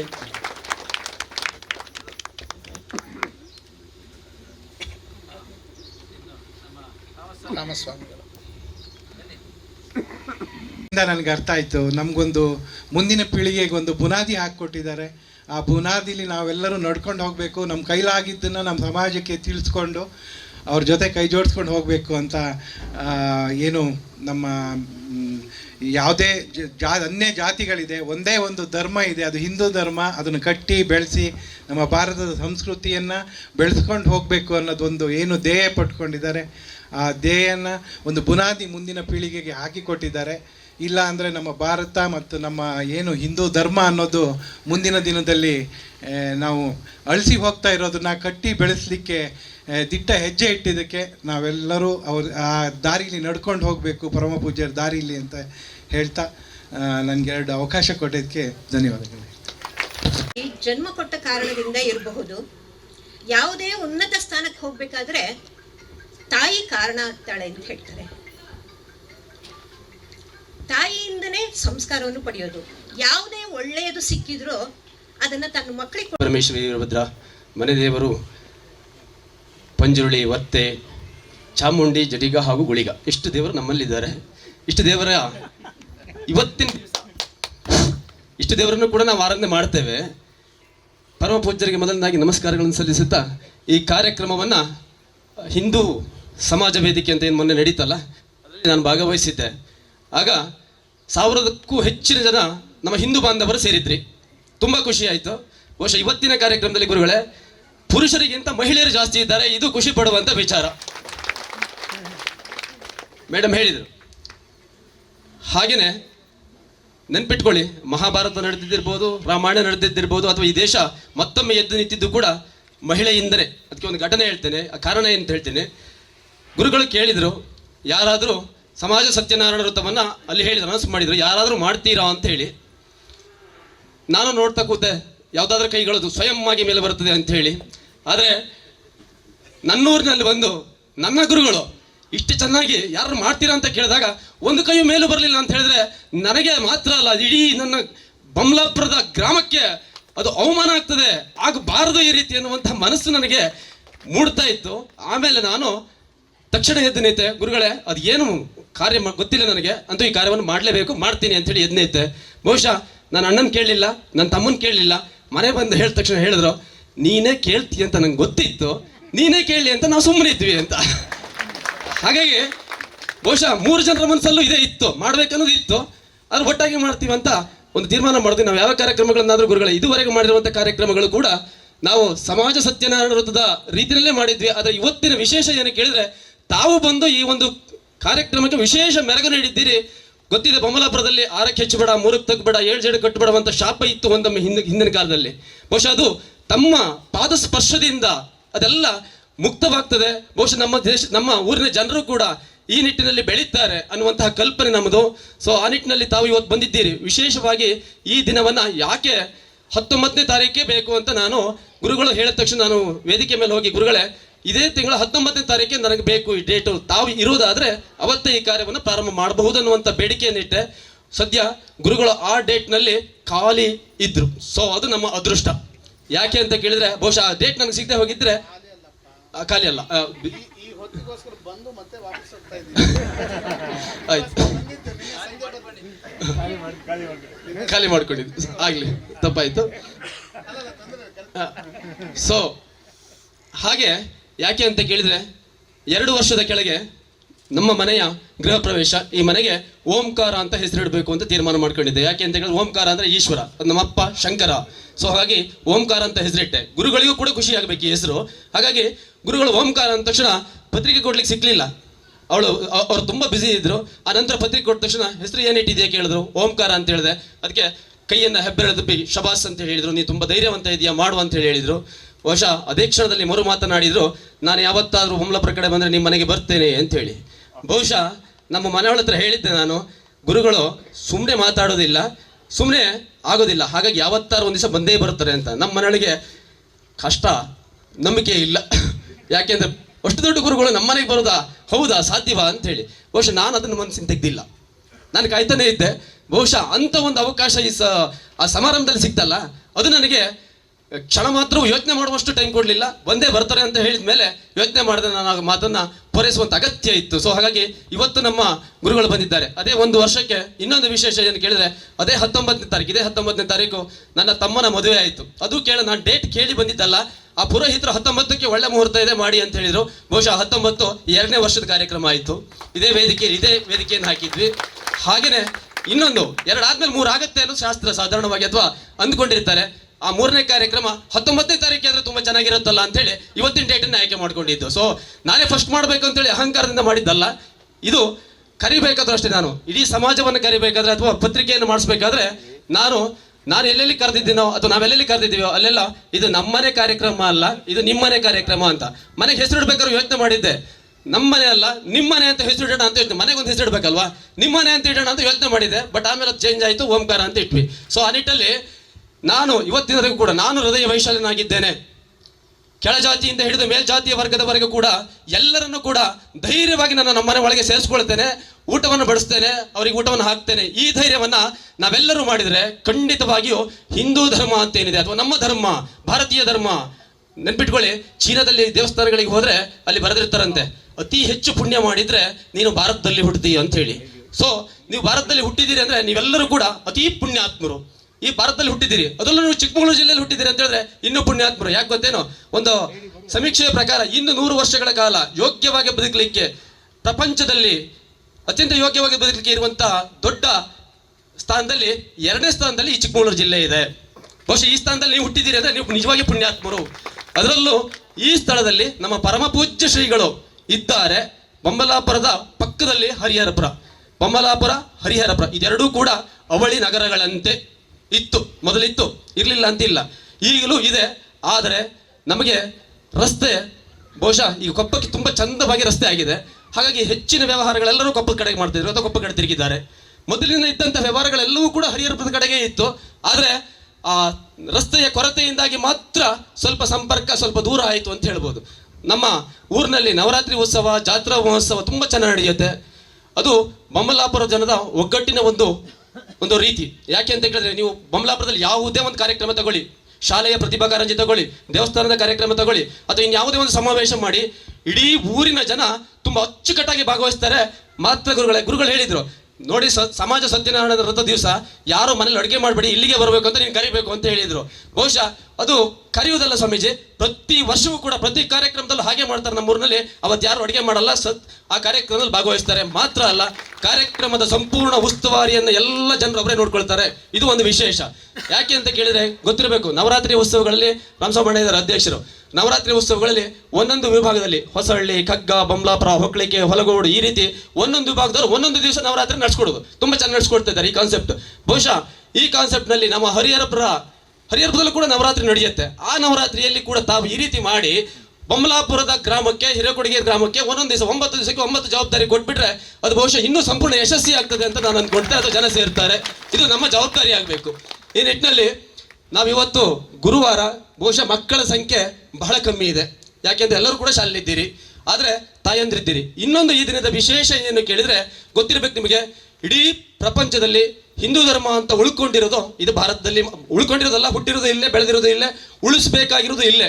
ಬೇರೆ ಕಡೆ ಹೋಗಿ ನಾವು ಹಿಂದೂ ಧರ್ಮನ ನಾವು ಆಚರಣೆ ಮಾಡ್ತೀವಿ ಅಂದರೆ ಖಂಡಿತವಾಗಿ ನಮ್ಮ ಹತ್ರ ಹೆಜ್ಜೆ ಇಡ್ಲಿಕ್ಕೂ ಆಗಲ್ಲ ಅಥವಾ ಬೆಳೆಸ್ಲಿಕ್ಕೂ ಸಾಧ್ಯ ಇಲ್ಲ. ಅದು ಬೆಳೆದರೆ, ಉಳಿದ್ರೆ ಅಥವಾ ಬೆಳೆಸ್ಕೊಂಡ್ರೆ ಅದು ಈ ಭರತ ಭೂಮಿಯಲ್ಲೇ ಉಳಿಬೇಕು. ಇದು ನಮ್ಮ ಆಶಯ ಕೂಡ ಆಗಿರಬೇಕು. ಯಾಕೆ ಅಂತ ಕೇಳಿದ್ರೆ ಗೊತ್ತಿರಬೇಕು ನಿಮಗೆ, ಹಿಂದೊಮ್ಮೆ ಆ ಪರಕೀಯರ ಆಕ್ರಮಣದಿಂದ ನಮ್ಮ ಸತ್ವವನ್ನೆಲ್ಲ ಕಳ್ಕೊಂಡ್ಬಿಟ್ಟು ಇಡೀ ಭಾರತ ಅಂತ ಹೇಳೋದು ಬಹುಶಃ ವಿದೇಶಿಗರ ಗುಲಾಮಗಿರಿಗೆ ತಲುಪಿತ್ತು. ಯಾವ ಮಟ್ಟಿಗೆ ಕೇಳಿದ್ರೆ, ತಮ್ಮ ಮಗನಿಗೆ ಬೇರೊಬ್ಬನ ಹೆಸರು ಅಥವಾ ಬೇರೆ ಧರ್ಮದ ಹೆಸರನ್ನು ಇಟ್ಟು ಅವನನ್ನ ನಾವು ಅಥವಾ ಅವನನ್ನು ಮೆಚ್ಚಿಸುವಂತ ಕೆಲಸಕ್ಕೆ ಹೋಗ್ತಾ ಇದ್ವಿ. ನಾನೇನು ಹೇಳಿದೆ, ಈಗ ಗುರುಗಳನ್ನ ಮೆಚ್ಚಿಸ್ಲಿಕ್ಕೆ ನಾನು ಓಂಕಾರ ಅಂತ ಇಟ್ನಲ್ಲ, ಅದೇ ರೀತಿ ರಾಜರನ್ನ ಮೆಚ್ಚಿಸ್ಲಿಕ್ಕೆ ಆ ರಾಜನಿಗೆ ಅವನ ಯಾವ ಧರ್ಮನೋ ಆ ಧರ್ಮಕ್ಕೆ ಸಂಬಂಧಪಟ್ಟಂತ ಹೆಸರಿಡುವಂತ ಸಂಗತಿ ಇತ್ತು. ಅಷ್ಟು ನಮ್ಮ ಸ್ವಾಭಿಮಾನವನ್ನು ಕಳ್ಕೊಂಡು ಬಿಟ್ಟಿದ್ವಿ, ಅಥವಾ ಇನ್ನು ಬದುಕಲಿಕ್ಕೆ ಆಗೋದಿಲ್ಲ ಅನ್ನುವಂಥ ಸ್ಥಿತಿಗೆ ನಾವು ತಲುಪಿಬಿಟ್ಟಿದ್ವಿ. ಆ ಸ್ಥಿತಿ ಮತ್ತೊಮ್ಮೆ ಬರುವುದಿಲ್ಲ ಅಂತ ಬರಲಿಕ್ಕೆ ಬಹಳ ದೂರ ಅಂತೂ ಇಲ್ವೇ ಇಲ್ಲ. ಈ ನಿಟ್ಟಿನಲ್ಲಿ ನಾವು ಯೋಚನೆ ಮಾಡಬೇಕು, ನಮ್ಮ ಸಂಸ್ಕೃತಿಯನ್ನು ಉಳಿಸ್ಕೊಳ್ಬೇಕು, ನಮ್ಮ ಭಾರತೀಯ ಸಂಸ್ಕೃತಿಯನ್ನು ನಾವು ಉಳಿಸ್ಕೊಳ್ಬೇಕು ಅಂತಾದ್ರೆ ಇದರಲ್ಲಿ ವಿಶೇಷವಾಗಿ ತಾಯಂದ್ರ ಪಾತ್ರ ಇದೆ. ಯಾಕೆ ಅಂತ ಕೇಳಿದ್ರೆ, ಇವತ್ತಿನ ವಿಶೇಷ ದಿನ ಏನು ಗೊತ್ತೇನು? ಇವತ್ತಿನ ವಿಶೇಷ ದಿನ ಇವತ್ತು ನಮ್ಮ ಪಾಲಿಗೆ ಅಥವಾ ಹಿಂದೂ ಧರ್ಮವನ್ನು ಮತ್ತೊಮ್ಮೆ ಕಟ್ಟಿ ಇಡೀ ದಕ್ಷಿಣ ಭಾರತ ಮಾತ್ರ ಅಲ್ಲ, ಉತ್ತರ ಭಾರತದವರೆಗೂ ಕಟ್ಟಿದ ಛತ್ರಪತಿ ಶಿವಾಜಿಯ ಜನ್ಮದಿನ ಇವತ್ತು. ಬಹುಶಃ ಇವತ್ತು ನಾವೆಲ್ಲರೂ ಅವನ ಬಗ್ಗೆ ಹೆಮ್ಮೆ ಪಡಬೇಕು. ಮರಾಠ ನಾಯಕ ಛತ್ರಪತಿ ಶಿವಾಜಿ, ಅವನು ಇವತ್ತು ಹುಟ್ಟಿದ ದಿನ. ಬಹುಶಃ ಇದು ಕೂಡ ನಮ್ಮ ಪಾಲಿಗೆ ಒಂದು ಸುಂದರವಾದ ದಿನ. ಯಾಕೆ ಅಂತ ಕೇಳಿದ್ರೆ, ಅವನನ್ನು ನಾವು ನೆನಪಿಟ್ಟಿದ್ದೇವೆ ಅಥವಾ ಮರೆತು ಬಿಟ್ಟಿದ್ದೇವೆ. ಅವನಿಲ್ಲದೆ ಹೋಗಿದ್ರೆ ಇವತ್ತು ನಮ್ಮ ಧರ್ಮ ಬೇರೆ ಧರ್ಮ ಆಗ್ತಾ ಇತ್ತು. ಆ ನಿಟ್ಟಿನಲ್ಲಿ ನಾವು ಯೋಚನೆ ಮಾಡಬೇಕು. ಹಾಗಾಗಿ ನೀವೆಲ್ಲ ಮಾತಾ ಭಗಿನಿಯರು ಏನಿದ್ದೀರಿ ಅಥವಾ ನಮ್ಮ ಮಹಿಳೆಯರೇನಿದ್ದೀರಿ, ಶಿವಾಜಿ ಏನು ಸಾಧನೆ ಮಾಡೋದೋ ಅದರ ಹಿಂದೆ ಎಲ್ಲ ಇದ್ದದ್ದೇ ಅವನ ತಾಯಿ ಜಿಜಾಬಾಯಿ. ಆಕೆಯೇ ಅವನನ್ನು ಸ್ಫೂರ್ತಿಗೊಳಿಸಿದ್ದು ಅಥವಾ ಈ ಸಾಮ್ರಾಜ್ಯವನ್ನ ಈ ಹಿಂದೂ ಸಾಮ್ರಾಜ್ಯವಾಗಿ ಉಳಿಲಿಕ್ಕೆ ಕಾರಣವಾಗಿದ್ದು. ಆ ನಿಟ್ಟಿನಲ್ಲಿ ನಾವೆಲ್ಲರೂ ಯೋಚನೆ ಮಾಡಬೇಕು. ಮಾತಾ ಭಗಿನಿಯರು ದಯಮಾಡಿ ನಮ್ಮ ಮಕ್ಕಳಿಗೆ ಗೊತ್ತಿರಬೇಕು. ನಿಮಗೆ ಇವತ್ತಿನ ಸಂಸ್ಕೃತಿ ಹೇಗಾಗಿದೆ ಕೇಳಿದ್ರೆ, ತಾಯಂದ್ರು ಬಹಳ ಬ್ಯುಸಿ. ಯಾಕೆ ಕೇಳಿದ್ರೆ, ಬೇರೆ ಕೆಲಸಗಳಲ್ಲಿ ಬ್ಯುಸಿ ಇಲ್ಲ. ತಮ್ಮ ಮಕ್ಕಳನ್ನ ಇಂಗ್ಲೀಷ್ ಮೀಡಿಯಂ ಶಾಲೆಗೆ ಕಳಿಸ್ಬೇಕು. ಇಂಗ್ಲೀಷ್ ಮೀಡಿಯಂ ಶಾಲೆಗೆ ಕಳಿಸಿ ಅವ್ರಿಗೆ ಪಾಠ ಮಾಡಬೇಕು. ಪಾಠ ಮಾಡೋದಕ್ಕೆ ಇಂಗ್ಲೀಷ್ ಮೀಡಿಯಂ ಶಾಲೆ ಹೇಳ್ಕೊಡೋದು ಇಷ್ಟೇ, right 10 times, right 5 times, right 5 sum, ABC ಅಂತ ಹಾಕೊಡ್ತಾರೆ. ಅದನ್ನು 10 ಸಲ ತಾಯಂದ್ರೆ ಬರ್ಸ್ಬೇಕು. ಮಗನಿಗೆ ಗೊತ್ತಿದೆಯಲ್ಲೋ ಗೊತ್ತಿಲ್ಲ, ಆದರೆ ಮಗ ಬರೀಬೇಕು. ಬರೀಲಿಲ್ಲ ಅಂದ ತಕ್ಷಣ ತಾಯಂದ್ರೆ ಕೂತ್ಬಿಡ್ತಾರೆ. ಅವನು 1ನೇ ಕ್ಲಾಸಿಗೆ ಏನು ಮಾಡಬೇಕು, 10ನೇ ಕ್ಲಾಸಿನ ಇಂಗ್ಲೀಷ್ ಕಲಿಬೇಕು ಅನ್ನೋ ನಮ್ಮ ಕಲ್ಪನೆ ನಮ್ಮದು. ಆ ರೀತಿ ಆದರೆ ಸಂಸ್ಕೃತಿ ಕಲಿಸ್ತಾ ಇದ್ದೇವೆ ಕೇಳಿದ್ರೆ ಅದ್ರಲ್ಲಿ ನಾವು ಬಹಳ ಹಿಂದುಳಿದಿದ್ದೇವೆ. ಯಾವ್ದು ಕಲಿಸ್ತೀವಿ ಕೇಳಿದ್ರೆ ಇಲ್ಲ. ತಾಯಂದ್ರೆ ಬಿಸಿ ಅದ್ರಲ್ಲಿ ಕೇಳಿದ್ರೆ ಇಂಗ್ಲೀಷ್ ಕಲಿಸೋದ್ರಲ್ಲಿ ಮಾತ್ರ ಬಿಸಿ, ಮಕ್ಕಳಿಗೆ ಹೊಡೆಯೋದು ಇಂಗ್ಲೀಷ್ ಕಲಿಸೋದು, ಇದೇ ಎರಡರಲ್ಲಿ ಬಿಸಿ ಆಗಿದ್ದೀವಿ. ಆದರೆ ಆ ರೀತಿ ಆಗೋದು ಬೇಡ. ನಮ್ಮೆಲ್ಲ ಸಂಸ್ಕೃತಿಯನ್ನು ಉಳಿಸ್ಕೊಂಡು ಹೋಗೋಣ. ಹಾಗೆ ಪರಮ ಪೂಜ್ಯರು ಈ ದಿನ ಸಮಾಜ ಸತ್ಯನಾರಾಯಣ ವ್ರತವನ್ನ ಮಾಡಬೇಕು ಅನ್ನುವಂಥ ಕಲ್ಪನೆ ಇಟ್ಕೊಂಡ್ರು. ಈ ನಿಟ್ಟಿನಲ್ಲಿ ನಾವೆಲ್ಲರೂ ಸೇರ್ಕೊಂಡಿದ್ದೇವೆ. ನಾವೆಲ್ಲರೂ ಕೂಡ ಗುರುಗಳು ಹೇಳಿದ ಹಾಗೆ ಅಥವಾ ಟಿವಿಲಿ ಹಾಕಿದ ಹಾಗೆ, ನಾನು ಮಾತ್ರ ನಾರಾಯಣ ಅಲ್ಲ, ಪ್ರತಿಯೊಬ್ಬನ ಆತ್ಮದಲ್ಲೂ ದೇವರಿದ್ದಾನೆ, ಪ್ರತಿಯೊಬ್ಬರ ಆತ್ಮದಲ್ಲೂ ದೇವರಿದ್ದಾನೆ. ನೀವು ನಿಜವಾಗಿ ಪೂಜಿಸ್ತೀರಿ ಅಂತಾದ್ರೆ ನಿಮ್ಮ ತಂದೆ ತಾಯಿಯನ್ನು ಮೊದಲು ಪೂಜಿಸಿ, ಅವರು ನಿಮಗೆ ಜನ್ಮ ಕೊಟ್ಟ ಜನ್ಮದಾತರು. ಸೊ ಹಾಗಾಗಿ ಅವರಿಗೆ ಪೂಜೆ ಕಲಿಸುವುದನ್ನ ನಮಗೆ ಗೊತ್ತಿರಬೇಕು. ನಿಮಗೆ ಇವತ್ತಿನ ತಾಯಿಯಂದ್ರೆ ನಮ್ಮ ಶಾಲೆ ಪೋಷಕರ ಸಭೆ ಆದಾಗ ನಾವು ಕೇಳಿದಾಗ ಎಷ್ಟು ಜನಗೆ ನಿಮ್ಮ ಮಕ್ಕಳು ನಿಮ್ಮ ಕಾಲನ್ನ ನಮಸ್ಕಾರ ಮಾಡಿದ್ರೆ ಬೆಳಗ್ಗೆ ಹೋಗ್ತಾರಾ ಕೇಳಿದ್ರೆ ಖಂಡಿತವಾಗಿ ಒಂದು ಕೈಯೂ ಮೇಲೆ ಬರಲಿಲ್ಲ. ನಾನು ಇವತ್ತಿಗೆ ಹೇಳ್ಕೊಳ್ತೇನೆ, ನಾನು ಡ್ಯೂಟಿಗೆ ಹೋಗ್ಬೇಕಾದ್ರೆ ನಮ್ಮ ಅಮ್ಮನ ಕಾಲಿಗೆ ನಮಸ್ಕಾರ ಮಾಡಿ ಹೋಗ್ತಾ ಇದ್ದಾಗ ಈಗ ಫೋಟೋಗೆ ನಮಸ್ಕಾರ ಮಾಡಿ ಹೋಗ್ತಾ ಇದ್ದೇವೆ. ಇದು ನಮ್ಮ ಮಕ್ಕಳಲ್ಲಿ ಕಾಲು ಮುಟ್ಟಿ ನಮಸ್ಕಾರ ಮಾಡೋದು ನಾನೇ ಕಲಿಸ್ಲಿಲ್ಲ ಅಂತ ಹೇಳಿದ್ರೆ ಮುಂದೆ ಅವನು ಬಗ್ಗುದಿಲ್ಲ. ಪ್ರತಿಯೊಬ್ಬರ ಪೋಷಕರ ಕಂಪ್ಲೇಂಟ್ ಏನು ಕೇಳಿದ್ರೆ ನಮ್ಮ ಮಗ ಮೊಬೈಲ್ ಬಳಸ್ತಾನೆ, ಕಂಟ್ರೋಲ್ ಮಾಡೋಕ್ಕಾಗಲ್ಲ, ನೀವೇ ಹೇಳಿ ಸರ್ ಅಂತೇಳಿ. ನಾವು ಹೇಳೋದಲ್ಲ, ಫಸ್ಟ್ ನೀವು ಹೇಳಬೇಕು, ತಾಯಂದ್ರೆ ಹೇಳಬೇಕು. ತಾಯಂದ್ರೆ ಮಾತ್ರ ಕಲಿತ್ರೆ ಖಂಡಿತವಾಗಿ ಬದಲಾಗ್ತಾರೆ. ತಾಯಂದ್ರೆ ದಯಮಾಡಿ ಅರ್ಥ ಮಾಡ್ಕೊಳ್ಳಿ, ಇದು ಕೇವಲ ನಮ್ಮ ಸಮಾಜ ಸತ್ಯನಾರಾಯಣ ವ್ರತ ಅಂತ ಹೇಳಿದ್ರೆ ನಿಮ್ಮ ಮಕ್ಕಳು ಕೂಡ ಇದರೊಳಗೆ ಬರ್ತಾರೆ, ನೀವು ಕೂಡ ಬರ್ತೀರಿ, ನಿಮ್ಮ ಮನೆಯವರು ಕೂಡ ಬರ್ತಾರೆ, ಇಡೀ ಸಮಾಜದ ಸಮಸ್ತ ಗ್ರಾಮಸ್ಥರು ಕೂಡ ಬರ್ತಾರೆ. ಈ ನಿಟ್ಟಿನಲ್ಲಿ ನಾವೊಂದು ದೊಡ್ಡ ಹೆಜ್ಜೆ ಇಡೋಣ.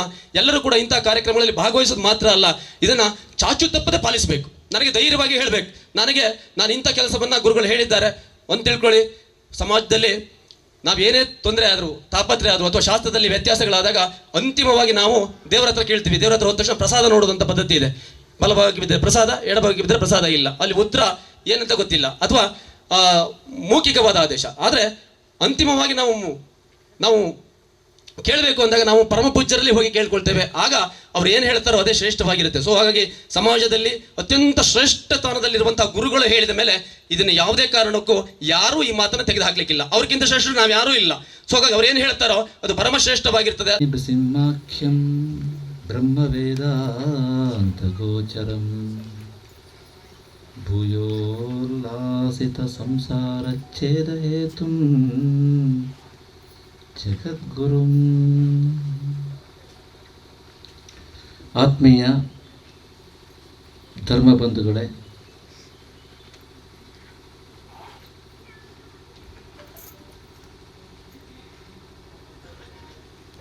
ಪರಮ ಪವಿತ್ರವಾದ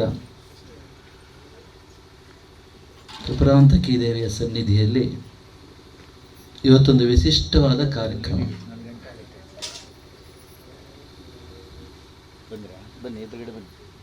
ನೀವೆಲ್ಲರೂ ಕೂಡ ಪುರಾಣದಲ್ಲಿ ಗಜೇಂದ್ರ ಮೋಕ್ಷ ಪ್ರಸಂಗವನ್ನು ಕೇಳಿರಬಹುದು. ಗಜೇಂದ್ರ ಅಂತ ಹೇಳ್ತಕ್ಕಂಥವನು ಒಬ್ಬ ವಾನರನ ಅಥವಾ ಗಂಧರ್ವ ಆಗಿರಬೇಕು. ಆ ಗಂಧರ್ವ ಶಾಪಗ್ರಸ್ತನಾಗಿ ಮೊಸಳೆಯಾಗಿ ಹುಟ್ಟಿದ್ದ. ಹಾಗೆ ಒಂದು ದಿವಸ ಆನೆಯೂ ಕೂಡ ಅಷ್ಟೇ ಶಾಪಗ್ರಸ್ತವಾಗಿ ಆನೆ ಜನ್ಮ ಪಡ್ಕೊಂಡಿತ್ತು. ಒಂದು ದಿವಸ ಆನೆ ಇದಕ್ಕೆ ಹೋದಾಗ, ಕೊಳಕ್ಕೆ ಹೋದಾಗ ಆ ಮೊಸಳೆ ಹಿಡ್ಕೊಳ್ಳುತ್ತೆ. ಕತೆ ಗೊತ್ತಿರ್ತದೆ. ಒಟ್ಟಿನಲ್ಲಿ ಆ ಗಜೇಂದ್ರನಿಗೆ ಮೋಕ್ಷ ಕೊಟ್ಟಿರ್ತಕ್ಕಂತಹ ಒಂದು ಪ್ರಸಂಗ. ಇವತ್ತು ಕೂಡ ಅಷ್ಟೇ ನಮ್ಮ ಗಜೇಂದ್ರ ಮನೆಯಲ್ಲಿ ನಮ್ಮ ಸಮಾಜದ ಸಾಮಾಜಿಕ ಪಿಡುಗುಗಳಿಗೆ, ನಮ್ಮ ಸಮಾಜದಲ್ಲಿರ್ತಕ್ಕಂತಹ ಅನಾದಿ ಕಾಲದಿಂದಲೂ ಕಾಲ ವೈಪರೀತ್ಯ ದೋಷದಿಂದ ಬಂದಿರತಕ್ಕಂತಹ ಸಾಮಾಜಿಕ ಪಿಡುಗುಗಳಿಗೆ ಮೋಕ್ಷವನ್ನು ಕೊಡ್ತಕ್ಕಂತಹ ಒಂದು ಸಣ್ಣ ಹೆಜ್ಜೆ. ಕಾಕತಾಳಿ ಇರಬಹುದು ಅಥವಾ ಅನ್ವರ್ಥವಾಗಬಹುದು. ಗಜೇಂದ್ರನಿಗೆ ಹಾಗೆ ಪರಮಾತ್ಮ ಮೋಕ್ಷವನ್ನು ಕೊಟ್ಟನೋ ಅದೇ ರೀತಿಯಲ್ಲಿ ನಮ್ಮ ಗಜೇಂದ್ರನ ಮನೆಯಲ್ಲಿ ನಮ್ಮ ಹಿಂದೂ ಸಮಾಜದ ಸಾಮಾಜಿಕ ಪಿಡುಗುಗಳಿಗೆ ಮೋಕ್ಷವನ್ನು ಕೊಡಬೇಕು ಎನ್ನುವ ಒಂದು ಸಂಕಲ್ಪದಿಂದ ಇವತ್ತಿನ ಈ ಒಂದು ಸಮಾಜ ನಾರಾಯಣ ಆರಾಧನೆ ಕಾರ್ಯಕ್ರಮ ನಡೀತಾ ಇದೆ. ನೋಡಿ, ನಮ್ಮ ಸನಾತನ ಹಿಂದೂ ಧರ್ಮದಲ್ಲಿ, ಭಾರತೀಯ ಸಂಸ್ಕೃತಿಯಲ್ಲಿ ನಾವು ದೇವರನ್ನ ಸತ್ಯ ಸ್ವರೂಪ ಅಂತ ಹೇಳ್ತೇವೆ. ಸತ್ಯ ಅಂದರೆ ಏನು ಅಂತ ಕೇಳಿದರೆ ತ್ರಿಕಾಲ ಆಬಾಧಿತವಾದದ್ದು ಸತ್ಯ ಅಂತ ಹೇಳಿದ್ದಾರೆ. ಅಂದರೆ ದೇಶ, ಕಾಲ, ಪರಿಸ್ಥಿತಿ, ವಸ್ತು ಇದು ಯಾವುದೂ ಬದಲಾದರೂ ಸಹ ಯಾವುದು ತನ್ನ ಮೂಲ ಸ್ವರೂಪದಲ್ಲಿ ಎಂದೆಂದಿಗೂ ಬದಲಾವಣೆಯನ್ನು ಹೊಂದೋದಿಲ್ಲವೋ ಅದು ಸತ್ಯ. ಸತ್ಯ ಎನ್ನುವ ಪದಕ್ಕೆ ಪಾರಮಾರ್ಥಿಕ ಅರ್ಥ ಏನಂತಂದರೆ ತ್ರಿಕಾಲ ಆಬಾಧಿತವಾಗಿರತಕ್ಕಂಥದ್ದು. ಈ ಭೂಮಿ ಸತ್ಯನ ನೀವು ಕೇಳಬಹುದು. ಭೂಮಿ ಸತ್ಯ ಅಂದರೆ ಅಲ್ಲ ಅಂತ ಹೇಳಬೇಕಾಗುತ್ತೆ. ದೀರ್ಘಕಾಲದ ಆಯಸ್ಸು ಇರಬಹುದು ಭೂಮಿಗೆ. ಭೂಮಿಯು ಕೂಡ ಒಂದು ಕಾಲದಲ್ಲಿ ಈ ರೀತಿ ಇರಲಿಲ್ಲ, ಅವ್ಯಕ್ತ ಸ್ವರೂಪದಲ್ಲಿತ್ತು. ಅದೀಗ ಪ್ರಕಟವಾಗಿದೆ. ಮುಂದೆ ಒಂದು ಮಹಾಪ್ರಳಯ ನಾವು ಹೇಳ್ತಿದ್ದೀವಲ್ಲ, ಯಾವತ್ತೊಂದು ದಿವಸ ಬಂದೇ ಬರುತ್ತೆ, ಮತ್ತೆ ಅದು ಅವ್ಯಕ್ತ ಸ್ವರೂಪಕ್ಕೆ ಹೋಗುತ್ತೆ. ಆದ್ದರಿಂದ ಈ ಪ್ರಪಂಚದಲ್ಲಿ ಕಾಣ್ತಕ್ಕಂಥ ಯಾವ ವಸ್ತುವು ಕೂಡ ವಾಸ್ತವಿಕವಾಗಿ ಸತ್ಯ ಅಲ್ಲ. ಯಾಕೆಂದ್ರೆ ವಿಕಾರ ಇದೆ, ಬದಲಾವಣೆ ಇದೆ, ಅದು ವೃದ್ಧಿಕ್ಷೇಪವನ್ನು ಹೊಂದದೆ, ಉತ್ಪತ್ತಿ ಮತ್ತು ವಿನಾಶಕ್ಕೆ ಅದು ಅಧೀನವಾಗಿದೆ. ಆದ್ದರಿಂದ ಸತ್ಯ ಎನ್ನುವ ಒಂದು ಪದ ಯಾರಿಗೆ ನಿಜವಾಗಿ ವಾಸ್ತವಿಕವಾಗಿ ಅನ್ವಯ ಆಗುತ್ತೆ ಅಂತಂದರೆ ಕೇವಲ ಪರಮಾತ್ಮನಿಗೆ ಅಂತ ಹೇಳಿದೆ. ಅದನ್ನು ತತ್ವ ಅಂತ ಹೇಳಿದೆ. ತತ್ವವು ಯಾವತ್ತೂ ಸತ್ಯ.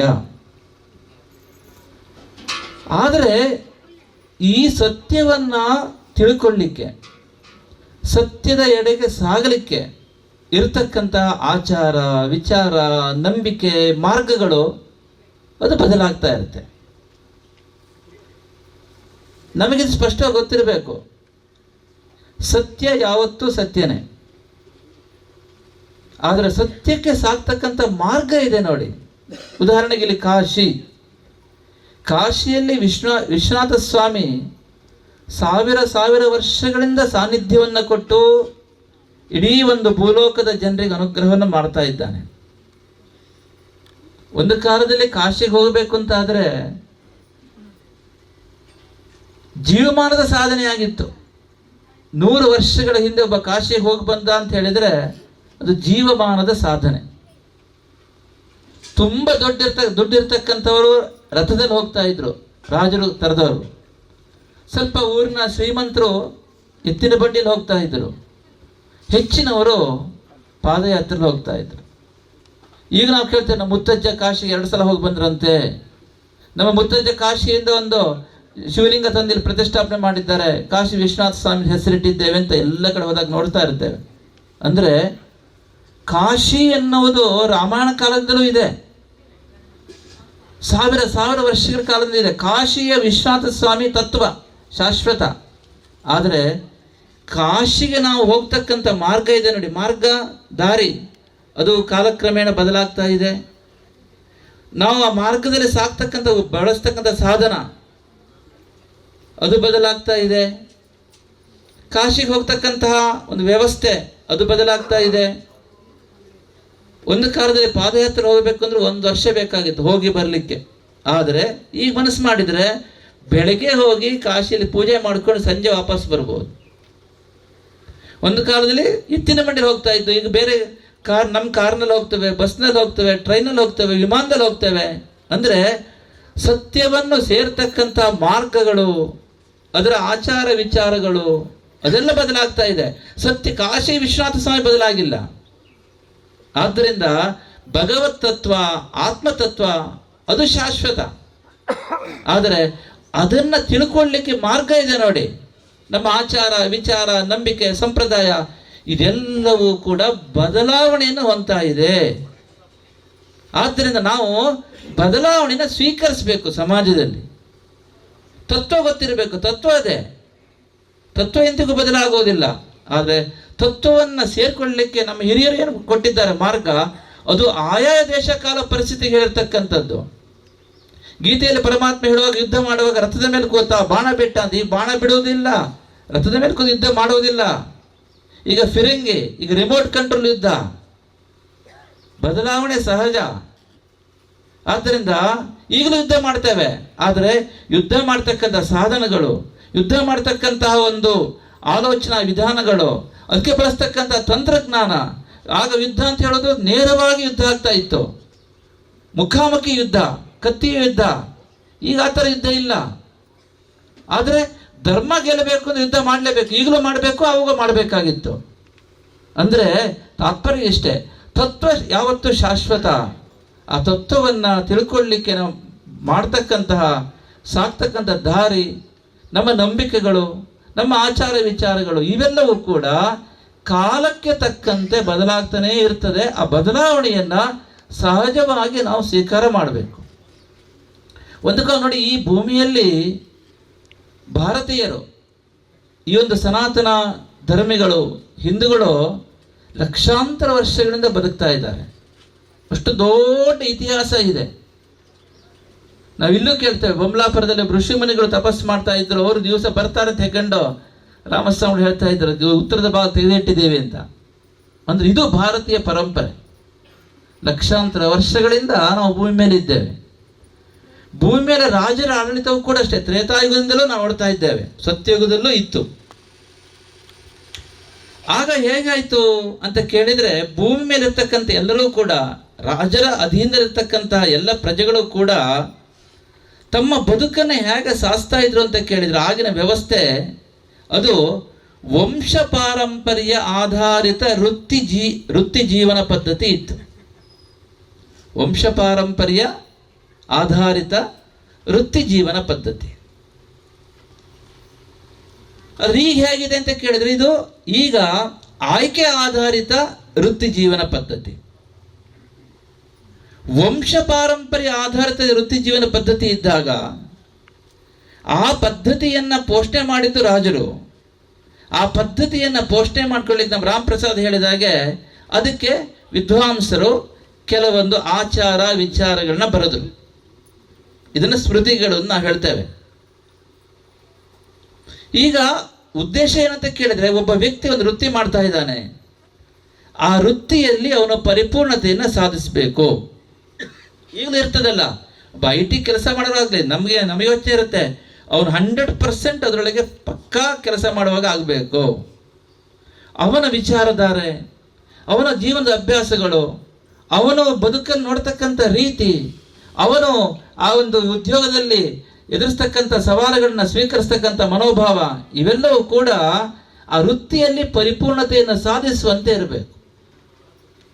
ಇದನ್ನ ಗಮನದಲ್ಲಿಟ್ಟುಕೊಂಡು ನಮ್ಮ ಹಿರಿಯರು ಕೂಡ ಇದನ್ನೇ ಮಾಡಿದರು.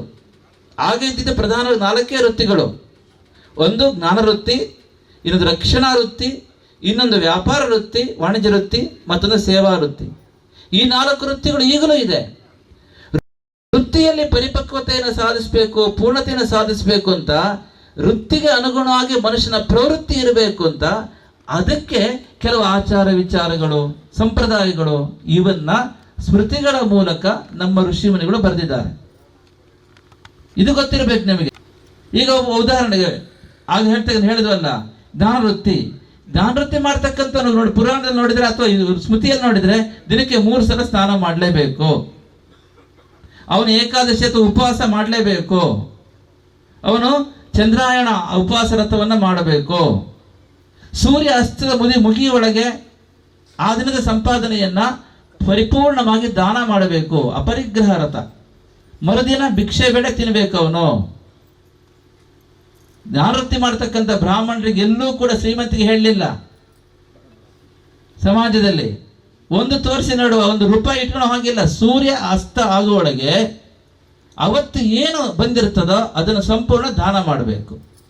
ಕ್ಷತ್ರಿಯರಿಗೆ ಆಗಲ್ಲ. ಕ್ಷತ್ರಿಯರು ಅವರು ರಜೋಗುಣ ಬೆಳೆಸಿಕೊಂಡು ದೇಶವನ್ನು ಕಾಪಾಡಬೇಕು. ಅವರು ಆ ಒಂದು ಸಾಹಸ ಪ್ರವೃತ್ತಿಯನ್ನ, ಮಹತ್ವಾಕಾಂಕ್ಷೆಯನ್ನು ಇಟ್ಟುಕೊಂಡು ಧೈರ್ಯ, ಶೌರ್ಯ, ಸಾಹಸದಿಂದ ಜೀವನ ನಡೆಸಬೇಕು.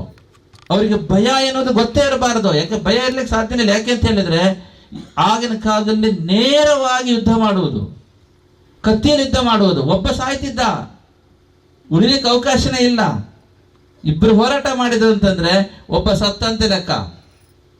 ಈಗ ನಾವು ದೊಡ್ಡ ಯುದ್ಧ ಆದರೂ 10,000 ಜನ ಸೈನಿಕರು ಹೋದ್ರೆ ಒಂದು 100 ಜನ ಅಥವಾ 20 ಜನ ಹೋಗ್ತಾರೆ, ವೀರ ಮರಣ ಹೊಂದ್ತಾರೆ, ಉಳಿದವರು ವಾಪಸ್ ಬರ್ತಾರೆ.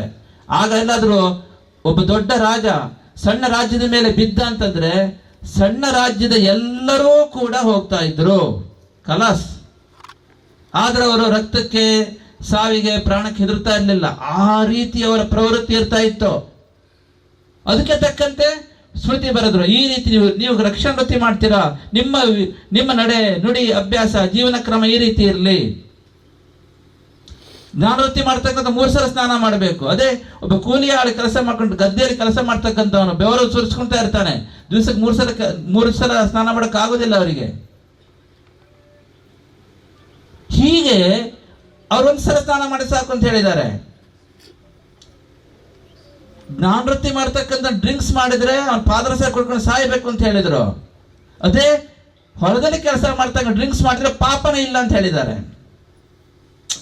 ಯೋಚನೆ ಮಾಡಿ. ಅಂದರೆ ವೃತ್ತಿಗೆ ಅನುಗುಣವಾಗಿ ಪ್ರವೃತ್ತಿ ಬರಬೇಕು ಅಂತ ಆಚಾರ್ಯಗಳು ಹೇಳಿದ್ದಾರೆ.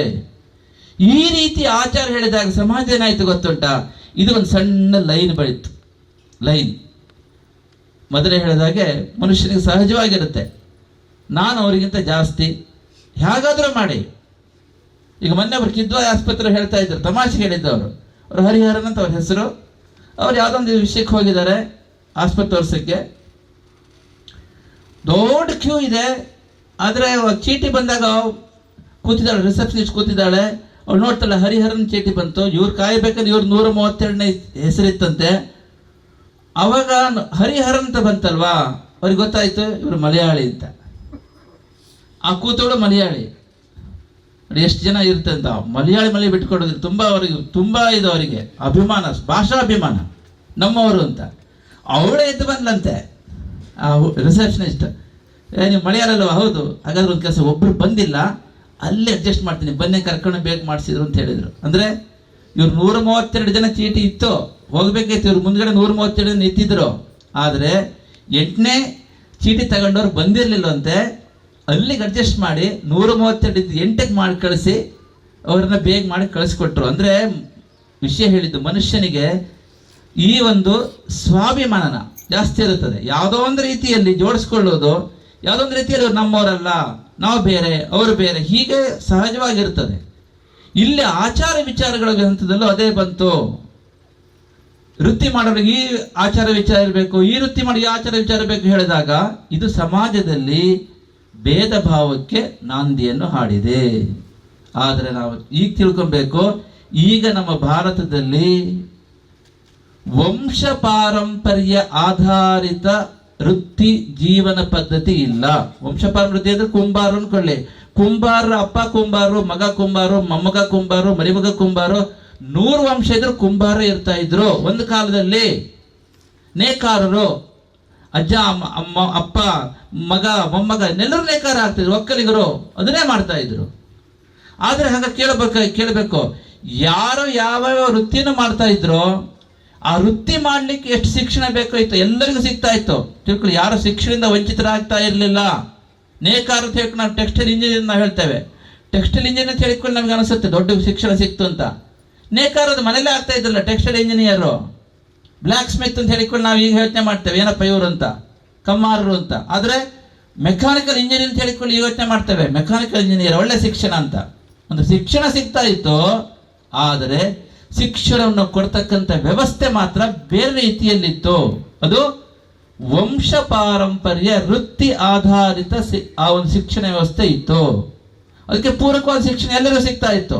ಒಬ್ಬ ವೈಶ್ಯರು ಕಿರಾಣಿ ಅಂಗಡಿ ಹಾಕಬೇಕು ಅಂತ ಆದರೆ, ಪ್ರಾವಿಷನ್ ಸ್ಟೋರ್ ಹಾಕಬೇಕಾದ್ರೆ ಅದಕ್ಕೆ ಬೇಕಾಗಿ ಲೆಕ್ಕಾಚಾರ ಮಾಡಲಿಕ್ಕೆ ಅವ್ರಿಗೆ ಶಿಕ್ಷಣ ಸಿಗ್ತಾ ಇತ್ತು. ತಿಳ್ಕೊಳ್ಳಿ, ಯಾರು ಯಾವ್ಯಾವ ವೃತ್ತಿಯನ್ನು ಮಾಡಬೇಕು ಆ ವೃತ್ತಿಯನ್ನು ಪರಿಪೂರ್ಣ ಮಾಡುವಂಥ ಶಿಕ್ಷಣ ಪ್ರತಿಯೊಬ್ಬರಿಗೂ ಸಮಾಜದಲ್ಲಿ ಸಿಗ್ತಾ ಇತ್ತು. ಅದ್ರಲ್ಲಿ ಯಾರಿಗೂ ಶಿಕ್ಷಣ ಸಿಗ್ತಾ ಇಲ್ಲ ಅಂತ ಯಾರು ಹೇಳಕ್ ಹೋಗಬೇಡಿ, ಪ್ರತಿಯೊಬ್ಬರಿಗೂ ಶಿಕ್ಷಣ ಸಿಗ್ತಾ ಇತ್ತು. ಆದರೆ ತಿಳ್ಕೊಳ್ಳಿ, ಅದು ವೃತ್ತಿ ವಂಶ ಪಾರಂಪರ್ಯ ವೃತ್ತಿ ಆಧಾರಿತ ಜೀವನ ಪದ್ಧತಿ ನಡೆಸ್ತಾ ಇರೋದ್ರಿಂದ ಇದನ್ನು ಪೋಷಣೆ ಮಾಡಿದ್ದು ರಾಜರು. ಪೋಷಣೆ ಮಾಡಿದ ಕಾರಣನೂ ಇದೆ. ಒಂದು ರಾಜರು ಮಾಡಿದ್ರು, ರಾಜರಿಗೆ ಸಹಾಯ ಕೊಟ್ಟಿದ್ದು ವಿದ್ವಾಂಸರು. ಇವರಿಬ್ಬರು ಸೇರಿಕೊಂಡು ಇದನ್ನು ಚೆನ್ನಾಗಿ ಪೋಷಣೆ ಮಾಡಿದ್ರು. ಯಾಕೆ ಮಾಡಿದ್ರು ಅಂತ ಕೇಳಿದ್ರೆ, ರಾಜರಿಗೆ ಈ ಪದ್ಧತಿ ಅತ್ಯಂತ ಸೂಕ್ತವಾದ ಪದ್ಧತಿಯಾಗಿತ್ತು. ನಿರಾತಂಕವಾಗಿ, ಹಾಗೆಯೇ ಒಂದು ವಿಶೇಷವಾಗಿರತಕ್ಕಂತಹ ಸುಲಭ ಸಾಧ್ಯವಾಗಿ ತಮ್ಮ ಆಡಳಿತ ವ್ಯವಸ್ಥೆಯನ್ನ ಚೆನ್ನಾಗಿ ನಡೆಸಿಕೊಂಡು ಹೋಗಲು ರಾಜರಿಗೆ, ಪ್ರತಿಯೊಬ್ಬ ರಾಜರಿಗೂ ವಂಶ ಪಾರಂಪರ್ಯ ವೃತ್ತಿ ಆಧಾರಿತ ಜೀವನ ಪದ್ಧತಿ ಅತ್ಯಂತ ಸುಲಭವಾಗಿತ್ತು. ಒಂದು ರಾಜ್ಯ ಅನ್ಕೊಳ್ಳಿ, ಅವ್ರಿಗೆ 10,000 ಜನ ರೈತರು ಇರಬೇಕು, 1,000 ಜನ ನೇಕಾರ ಇರಬೇಕು, ಪಕ್ಕದ 1,000 ಜನ ಕುಂಬಾರ ಇರಬೇಕು, ಇನ್ನೊಬ್ರು 1,000 ಜನ ಕಮ್ಮಾರ ಇರಬೇಕು. ಇಲ್ಲ ರಾಜ್ಯ ಹೆಂಗೆ ನಡೀತದೆ? ಈಗ ಕಮ್ಮಾರರು ಮಾಡಿಕೊಟ್ರೆ ತಾನೇ ಆಯುಧ ಆಗುವುದು. ಆದ್ದರಿಂದ ಇದನ್ನ ಈಗ 1,000 ಜನ, 1,00,000 ಜನ ಇದ್ದಾರೆ ಅನ್ಕೊಂಡ್ರೆ, ಒಂದು ಇದ್ರೊಳಗೆ ರಾಜ್ಯದಲ್ಲಿ 10,000 ಜನ ಸೈನಿಕರು ಬೇಕು. ಈ ಎಲ್ಲವೂ ಕೂಡ ಸರಾಗವಾಗಿ ಹೋಗ್ಕೊಳ್ಳಿಕ್ಕೆ ರಾಜರು ಕಂಡುಕೊಂಡಿದ್ದ ಸುಲಭ ಮಾರ್ಗ ವಂಶ ಪಾರಂಪರ್ಯ ವೃತ್ತಿ ಆಧಾರಿತ ಜೀವನ ಪದ್ಧತಿ. ಅವಾಗೇನಾಯ್ತು, ಈಗ 1,000 ಜನ ದೊಡ್ಡ ರಾಜರು ಬಂದು ದಾಳಿ ಮಾಡಿದ್ರು, ಎಲ್ಲ ಸೈನಿಕರು ಸತ್ತೋದ್ರೂ ಕೂಡ ಒಂದು ರಾಜ್ಯದಲ್ಲಿ ಅವ್ರ ಮಕ್ಕಳು ಮತ್ತೆ ಸೈನಿಕರಾಗ್ತಾ ಇದ್ರು, ಸಮಸ್ಯೆನೇ ಇರ್ತಿಲ್ಲ ರಾಜನಿಗೆ. ಆದ್ದರಿಂದ ರಾಜರು ಇದನ್ನು ಚೆನ್ನಾಗಿ ಪೋಷಣೆ ಮಾಡಿ ಭಾರತದಲ್ಲಿ ಇದನ್ನ ವ್ಯವಸ್ಥೆ ಮಾಡ್ಕೊಂಡ್ಬಂದ್ರು. ಆದರೆ ಅದು ಮಾಡ್ಕೊಂಡು ಬರುವಾಗ ಬೆಳೆ ಬರುವ ಸಮಯದಲ್ಲಿ ಕಳೆ ಬರುವ ಹಾಗೆ ನಮ್ಮ ಸಮಾಜದಲ್ಲಿ ಕೆಲವೊಂದಷ್ಟು ದೋಷಗಳು ಕೂಡ ಸೇರಿಕೊಂಡಿದ್ದಾವೆ. ಈ ದೋಷಗಳು ಮುಂದೆ ಸಮಾಜದಲ್ಲಿ ಈ ವೈವಿಧ್ಯವನ್ನು ವಿರುದ್ಧ ದಿಕ್ಕಿನ ನೋಡ್ತಕ್ಕಂತಹ ಒಂದು ಅಭ್ಯಾಸಕ್ಕೆ ಪ್ರಕೃತಿಗೆ ಕಾರಣ ಆಗಿದೆ. ಆದರೆ ಸಮಾಜದಲ್ಲಿ ಇವತ್ತು ನಾವು ಹೇಳ್ತಾ ಇದ್ದೀವಿ 200 ವರ್ಷಗಳಿಂದ ಏನಾಯಿತು ಅಂತ ಕೇಳಿದರೆ ಈ ಒಂದು ವೃತ್ತಿ ಆಧಾರಿತ ವಂಶ ಪಾರಂಪರ್ಯ ವೃತ್ತಿ ಆಧಾರಿತ ಜೀವನ ಪದ್ಧತಿ ಈಗ ಹೋಗಿದೆ. ಈಗ ಆಯ್ಕೆ ಆಧಾರಿತ ವೃತ್ತಿ ಜೀವನ ಪದ್ಧತಿ ಇದೆ. ಯಾರು ಯಾವ ವೃತ್ತಿ ಬೇಕಾದರೂ ಮಾಡಬಹುದು. ಆದ್ದರಿಂದ ಮತ್ತೆ ಯಾಕೆ ಹೇಳ್ತಾ ಇದ್ದೇವೆ ಅಂತ ಕೇಳಿದ್ರೆ ಸತ್ಯ ಅದೇ ಇರ್ತದೆ, ಆತ್ಮತತ್ವ ಭಗವತ್ ತತ್ವ. ಆದರೆ ಸತ್ಯವನ್ನು ತಿಳ್ಕೊಳ್ತಕ್ಕಂಥ ಮಾರ್ಗ ಇದೆ ನೋಡಿ, ಅದು ಕಾಲಕ್ಕೆ ತಕ್ಕಂತೆ ದೇಶಕ್ಕೆ ತಕ್ಕಂತೆ ನಾವು ಅದನ್ನು ಸಮನ್ವಯ ಮಾಡಿಕೊಳ್ಬೇಕಾಗಿದೆ. ಆದ್ದರಿಂದ ಈಗ ಸಮಾಜದಲ್ಲಿ ಯಾವುದೇ ವಿಧವಾಗಿರ್ತಕ್ಕಂಥ ತಾರತಮ್ಯಕ್ಕೆ ಅವಕಾಶ ಇಲ್ಲ. ಯಾಕೆ ಅಂತ ಕೇಳಿದರೆ ಈಗ ಮೊದಲಿದ್ದ ಹಾಗೆ ವಂಶ ಪಾರಂಪರ್ಯ ವೃತ್ತಿ ಆಧಾರಿತ ಜೀವನ ಪದ್ಧತಿ ಇಲ್ಲ. ನೀವು IT ಕೆಲಸ ಮಾಡ್ತಾ ಇದ್ದೇವೆ ಅಂತಂದ್ರೆ ಅದು ಸೇವಾ ವೃತ್ತಿ, ತಿಳ್ಕೊಳ್ಳಿ. ಸೇವಾ ವೃತ್ತಿ ಮಾಡ್ತಾ ಇದ್ದೀರಿ. ನೀವು ಹೋಟೆಲ್ ಇಟ್ಟಿದ್ದೀರಿ ಅನ್ಕೊಳ್ಳಿ, ನೀವು ಮಾಡ್ತಾ ಇರುವುದು ವಾಣಿಜ್ಯ ವೃತ್ತಿ. ನೀವು ಮಿಲಿಟರಿ ಇದ್ದೀರಿ ಅನ್ಕೊಳ್ಳಿ, ಯಾರೇ ಇರಲಿ ಮಿಲಿಟರಿ ಇದ್ದಾರೆ ಅನ್ಕೊಳ್ಳಿ, ಅದು ನೀವು ಮಾಡ್ತಾ ರಕ್ಷಣಾ ವೃತ್ತಿ. ನೀವು ಕಾಲೇಜ್ ಲೆಕ್ಚರ್ ಅನ್ಕೊಳ್ಳಿ, ನೀವು ಅದು ಆ ಒಂದು ಜ್ಞಾನ ವೃತ್ತಿ. ಯಾವ ವೃತ್ತಿನ ಯಾರು ಬೇಕಾದ್ರೂ ಮಾಡಬೇಕು ಅಂತ ಆಗಿರೋದ್ರಿಂದ ಈ ಶ್ರುತಿಯಲ್ಲಿ ಹೇಳ್ತಕ್ಕಂಥ ಆಚಾರ ವಿಚಾರಗಳಿಗೆ ಈಗ ಯಾವುದೇ ಮಾನ್ಯತೆ ಇಲ್ಲ. ತಿಳ್ಕೊಳ್ಳಿ, ಲೋಕದಲ್ಲಿ ತಿಳ್ಕೊಬೇಕಿದೆ. ಯಾಕೆಂತ ಹೇಳಿದ್ರೆ ಸಮಾಜದಲ್ಲಿ ಹೇಗೆ ನಡಿಬೇಕು ಅಂತ 5000 ವರ್ಷಗಳ ಹಿಂದೆ ನಾವು ಸ್ಮೃತಿ ಇಟ್ಟುಕೊಂಡ್ರೆ ಅದಕ್ಕೆ ಅರ್ಥನೇ ಇಲ್ಲ. ನಿಮ್ಮ ಮುತ್ತಾತ ಬದುಕಾಗ ನೀವು ಬದುಕ್ತಾ ಇಲ್ಲ, ಅಜ್ಜ ಬದುಕಿಲ್ಲ, ಅಜ್ಜ ಬದುಕಿದಾಗ ಅಪ್ಪ ಬದುಕಿಲ್ಲ, ಅಪ್ಪ ಬದುಕಾಗ ನಾವು ಬದುಕ್ತಾ ಇಲ್ಲ, ನಾವು ಬದುಕಿದಾಗ ಮಕ್ಕಳು ಬದುಕ್ತಾ ಇಲ್ಲ. ಅಂದ್ರೆ ಅರ್ಥ ಏನು? ಕಾಲಕ್ಕೆ ತಕ್ಕಂತೆ ಬದಲಾವಣೆ ಮಾಡ್ಕೊಬೇಕು. ಹಾಗಂತ ದೇವ್ರ ಪೂಜೆ ಮಾಡುವುದು, ನಮ್ಮ ಪಿತೃಗಳ ಶ್ರಾದ್ದವನ್ನು ಮಾಡುವುದು, ಅಥವಾ ಭಗವತ್ ತತ್ವವನ್ನು ತಿಳ್ಕೊಳ್ಳಿಕ್ಕೆ ಸಾಧನೆ ಮಾಡುವುದು, ಇದು ಬದಲಾಗುವುದಿಲ್ಲ. ತತ್ವ ಬದಲಾಗುವುದಿಲ್ಲ. ಆ ತತ್ವವನ್ನು ಸೇರಿಕೊಳ್ಳಲಿಕ್ಕೆ ಮಾರ್ಗ ಇದೆ ನೋಡಿ, ಅದು ಬದಲಾಗುತ್ತೆ. ಒಂದು ಕಾಲ ನಡ್ಕೊಂಡು ಹೋಗ್ತಾ ಇದ್ದು, ಈಗ ನಾವು ಫ್ಲೈಟಲ್ಲಿ ಹೋಗ್ತಾ ಇದ್ದೇವೆ ಕಾಶಿಗೆ. ಆದ್ದರಿಂದ ನಾವು ಇದನ್ನ ತಿಳ್ಕೊಂಡು ಸಮಾಜ ಇರ್ತಕ್ಕಂಥ ದೋಷಗಳನ್ನ ಇವತ್ತು ಹೋಗಲಾಡಿಸಬೇಕಾಗಿದೆ. ಆ ದೃಷ್ಟಿಕೋನ ಇಟ್ಟುಕೊಂಡು ಭಾರತೀಯ ಸಂಸ್ಕೃತಿ ನೋಡಿ ವಿಶೇಷವಾದ ಸಂಸ್ಕೃತಿಯಾಗಿದೆ. ಇಲ್ಲಿ ಪರಮಾತ್ಮನನ್ನ ಪ್ರಕಟಗೊಳ್ಳುವಾಗ ಬೇರೆ ಸಂಸ್ಕೃತಿಗಳು ಏನ್ ಮಾಡ್ತಾರೆ ಹೇಳಿದ್ರೆ, ದೇವರು ಭೂಮಿಯನ್ನ ಸೃಷ್ಟಿಸಿದ, ದೇವರು ಮನುಷ್ಯರನ್ನ ಸೃಷ್ಟಿಸಿದರು ಅಂದ್ರೆ ವಸ್ತುವಾಗಿ ತೋರಿಸ್ತಾ ಇದ್ದಾರೆ. ಆದರೆ ಭಾರತೀಯ ಸಂಸ್ಕೃತಿ ಅತ್ಯಂತ ಒಂದು ವೈಜ್ಞಾನಿಕವಾಗಿ ಹೇಳ್ತಾ ಇದೆ. ಹೇಗೆ ಅಂತ ಕೇಳಿದರೆ, ಸೃಷ್ಟಿಯ ಒಂದು ಕ್ರಮವನ್ನು ನೋಡಕ್ಕೆ ಹೋದ್ರೆ ನಾವು ಆಕಾಶ ಅಂತ ಹೇಳ್ತೇವೆ ಮೊದಲು. ಅದಕ್ಕಿಂತ ಹಿಂದಕ್ಕೆ ಹೋದ್ರೆ ಅಣೋರಣೀಯಾನ್, ಆಕಾಶದ ಹಿಂದೆ ಅಣುಗಳಿದ್ದಾವೆ, ಅಣುಗಳ ಹಿಂದೆ ಪರಮಾಣುಗಳಿದ್ದಾವೆ, ಆ ಪರಮಾಣುಗಳ ಹಿಂದೆ ಪರಮಾತ್ಮ ಇದ್ದಾನೆ ಅಂತ ಉಪನಿಷತ್ ಹೇಳುವುದು. ಹೀಗೆ ಮುಂದೆ ವಿಜ್ಞಾನ ಅದನ್ನೇ ಹೇಳ್ತಾ ಇದೆ. ಪರಮಾಣು ಲಾಸ್ಟ್ ಹೇಳಿದೆ ವಿಜ್ಞಾನ, ಪರಮಾಣು ಹಿಂದೆ ಏನೂ ಇಲ್ಲ, ಸೃಷ್ಟಿಯಾಗಿದೆ ಅಂತ ಅವ್ರು ಕನ್ಕ್ಲೂಷನ್ ಮಾಡ್ತಾ ಇದ್ದಾರೆ, ಬಿಗ್ ಬ್ಯಾಂಗ್ ಥಿಯರಿ. ಆದರೆ ಉಪನಿಷತ್ ಹೇಳ್ತಾ ಇದೆ ಪರಮಾಣು ಹಿಂದೆ ಪರಮಾತ್ಮ ಇದ್ದಾನೆ ಅಂತ. ಮುಂದಕ್ಕೆ ಬಂದಾಗ ಪರಮಾಣುವಿಂದ ಅಣುಗಳು, ಅಣುವಿನಿಂದ ಆಕಾಶ, ಆಕಾಶದಿಂದ ವಾಯು, ವಾಯುವಿಂದ ಅಗ್ನಿ, ಅಗ್ನಿಯಿಂದ ಆ ಜಲ, ಜಲದಿಂದ ಭೂಮಿ, ಭೂಮಿಯಿಂದ ಈ ಒಂದು ಸಸ್ಯ ವನಸ್ಪತಿಗಳು, ಆ ವನಸ್ಪತಿಯಿಂದ 84 ಲಕ್ಷ ಜೀವಿಗಳು, ಕೊನೆಯಲ್ಲಿ ಮನುಷ್ಯ ಅಂತ ಸೃಷ್ಟಿಕ್ರಮವನ್ನು ಹೇಳಿದೆ. ಆ ಸೃಷ್ಟಿಕ್ರಮ ಹೇಳುವಾಗ ಹೇಗೆ ಮಾಡಿದೆ ಅಂತ ಕೇಳಿದರೆ, ಭಗವಂತ ಕೇವಲ ಒಂದು ವಸ್ತುವಾಗಿ, ಈಗ ನಾವು ಯಾರೋ ಒಬ್ಬ ವಿಜ್ಞಾನಿ TV ಸೃಷ್ಟಿ ಮಾಡ್ದ, TV ಬೇರೆ, ನಾವು ಬೇರೆ, ಸಂಪೂರ್ಣ ಬೇರೆ. ಆದರೆ ಸೃಷ್ಟಿಕ್ರಮದಲ್ಲಿ ಭಾರತೀಯ ಸಂಸ್ಕೃತಿಯಲ್ಲಿ ಜಗತ್ತನ್ನ ಮತ್ತು ಜೀವವನ್ನು ನೋಡ್ತಕ್ಕಂಥ ದೃಷ್ಟಿ ತುಂಬಾ ವಿಶಾಲವಾಗಿದೆ. ಅದರಲ್ಲೂ ಕೂಡ ತಾನೇ ಪ್ರವೇಶ ಮಾಡಿದ್ದಾನೆ. ಆದ್ದರಿಂದ ನಾವೇನ್ ಮಾಡ್ತಾ ಇದ್ವಿ ನೋಡಿ, ಯಾವ ಸೃಷ್ಟಿಯಲ್ಲಿ ಎಲ್ಲಿ ನೋಡ್ಲಿ ನಾವು ಪ್ರತಿ ಒಂದನ್ನು ಕೂಡ ದೇವರ ಸ್ವರೂಪ ಅಂತ ಆರಾಧನೆ ಮಾಡ್ತೇವೆ.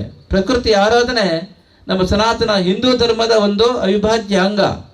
ನಾವು ಬೆಟ್ಟ ಗುಡ್ಡಗಳನ್ನ ಆರಾಧನೆ ಮಾಡ್ತೇವೆ, ಕೈಲಾಸ ಸರೋವರವನ್ನು ಆರಾಧನೆ, ಮಾನಸ ಸರೋವರ ಆರಾಧನೆ ಮಾಡ್ತೇವೆ, ಗಂಗಾ ನದಿಯನ್ನು ಆರಾಧನೆ ಮಾಡ್ತೇವೆ.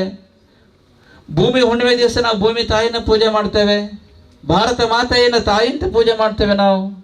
ಅಷ್ಟೇ ಅಲ್ಲ, ಇಲ್ಲಿ ಸಮಸ್ತ ಜನರನ್ನು ಕೂಡ ನಾವು ದೇವರ ಸ್ವರೂಪರಂತ ಆರಾಧನೆ ಮಾಡ್ತೇವೆ. ಅಂದರೆ ಜೀವ ಜಗತ್ತನ್ನು ದೇವರ ಸ್ವರೂಪ ಅಂತ ಆರಾಧನೆ ಮಾಡ್ತಕ್ಕಂಥದ್ದು ನಮ್ಮ ಒಂದು ಸಹಜವಾಗಿರ್ತಕ್ಕಂಥ ನಂಬಿಕೆಯಾಗಿದೆ. ಅದಕ್ಕೆ ಅನುಗುಣವಾಗಿ ಇವತ್ತು ಈ ಒಂದು ಇಡೀ ಸಮಾಜವನ್ನು, ಸಮಾಜ ಅಂದರೆ ಯಾರು? ಜೀವ ಮತ್ತು ಜಗತ್ತಿನ ಒಂದು ಭಾಗವೇ ಆಗಿದೆ. ಆದ್ದರಿಂದ ಇಡೀ ಸಮಾಜವನ್ನು ದೇವರ ಸ್ವರೂಪ ಅಂತ ಆರಾಧನೆ ಮಾಡೋದ್ರ ಮೂಲಕ ನಾವು ಸಮಾಜವನ್ನು ಏನು ಇವತ್ತು ಬೇರೆ ಬೇರೆ ತಿಳ್ಕೊಂಡು ಭಾವಿಸ್ಕೊಳ್ತಾ ಇದ್ದೀವೋ, ಶ್ರೀಮಂತರು, ಬಡವರು, ವಿದ್ಯಾವಂತರು, ಅವಿದ್ಯಾವಂತರು, ಆ ಭಾಷೆ ಮಾತಾಡುವವರು, ಈ ಭಾಷೆ ಮಾತಾಡುವವರು, ಹೀಗೆ ಮತ್ತೆ ಆ ಸಮುದಾಯದವರು, ಈ ಸಮುದಾಯದವರು, ಹೀಗೆ ಇಡೀ ಸಮಾಜವನ್ನು ನಾವು ವಿಭಜಿಸಿ ನೋಡ್ತಕ್ಕಂತಹ ಒಂದು ದೃಷ್ಟಿಕೋನ ಏನಿದೆ ಅದು ವ್ಯಾವಹಾರಿಕ ದೃಷ್ಟಿಕೋನ ಆಗಿದೆ.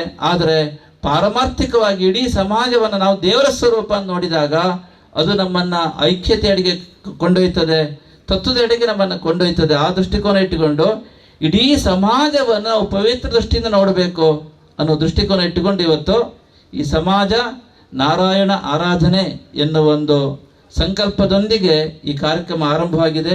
ಇದರ ಉದ್ದೇಶ ಇಷ್ಟೇ, ಹಿಂದೂ ಸಮಾಜದಲ್ಲಿ ಕಾಲ ವೈಪರೀತ್ಯ ದೋಷದಿಂದ ಬಂದಿರತಕ್ಕಂಥ ಎಲ್ಲ ಪಿಡುಗುಗಳನ್ನು ನಾವು ಇವತ್ತು ಖಂಡಿತವಾಗಿಯೂ ಪರಿಹಾರ ಮಾಡ್ಕೊಬೇಕು. ನಿಮ್ಮ ಎದೆ ಮಟ್ಟಿಕೊಂಡು ನೋಡಿ, ನೀವು ಎಷ್ಟೋ ವಿಷಯದಲ್ಲಿ ಕಾಂಪ್ರಮೈಸ್ ಮಾಡ್ಕೊಂಡಿದ್ದೀರಿ.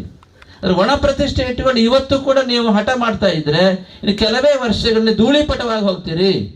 ನೆನಪಿಟ್ಟುಕೊಳ್ಳಿ, ಎಷ್ಟು ಕಾಂಪ್ರಮೈಸ್ ಮಾಡ್ಕೊಂಡಿದ್ದೆ ಅಂತ ಹೇಳಿದ್ರೆ ಪಾತಾಳಕ್ಕೆ ಇಳಿದು ಹೋಗಿದ್ದೀರಿ. ನೀವು ಒಬ್ರೊಬ್ಬರು ಪ್ರಶ್ನೆ ಮಾಡಕ್ಕೆ ಹೋದ್ರೆ ಪಾತಾಳಕ್ಕೆ ಇಳಿದು ಹೋಗಿದ್ದೀರಿ, ಅಷ್ಟು ಕೆಳಮಟ್ಟಕ್ಕೆ ಹೋಗಿದ್ದೀರಿ ಎಲ್ಲರೂ ಕೂಡ. ಆದರೆ ಕೆಲವು ವಿಷಯ ಬಂದಾಗ ನಾವು ಯಾವುದೋ ನಮ್ಮ ಸ್ವಾರ್ಥವನ್ನು ಇಟ್ಟುಕೊಂಡು ನಾವು ಈ ಒಂದು ಆಚಾರ ವಿಚಾರಗಳನ್ನು, ಅನಿಷ್ಟವಾಗಿರ್ತಕ್ಕಂಥ ಪದ್ಧತಿಗಳನ್ನ ಮುಂದಿಟ್ಟುಕೊಂಡು ಸಮಾಜಕ್ಕೆ ದೊಡ್ಡ ಪೆಟ್ಟು ಕೊಡ್ತಾ ಇದ್ದೇವೆ. ಅಷ್ಟೇ ಅಲ್ಲ, ಭಾರತ ಮಾತೆಗೆ ಮೋಸ ಮಾಡ್ತಾ ಇದ್ದೇವೆ, ನಮ್ಮ ಒಂದು ಧರ್ಮಕ್ಕೆ ಒಂದು ದ್ರೋಹವನ್ನು ಬಗೆತಾ ಇದ್ದೇವೆ. ಇದ್ರ ಬಗ್ಗೆ ನಾವು ಎಲ್ಲೇ ಯೋಚನೆ ಮಾಡ್ತಕ್ಕಂಥ ಕಾಲ ಇದೆ. ಆದ್ದರಿಂದ ನಾವು ಬದಲಾಗಬೇಕು, ಭಾವನೆಗಳನ್ನ ಹಂಚಿಕೊಳ್ಳಬೇಕು.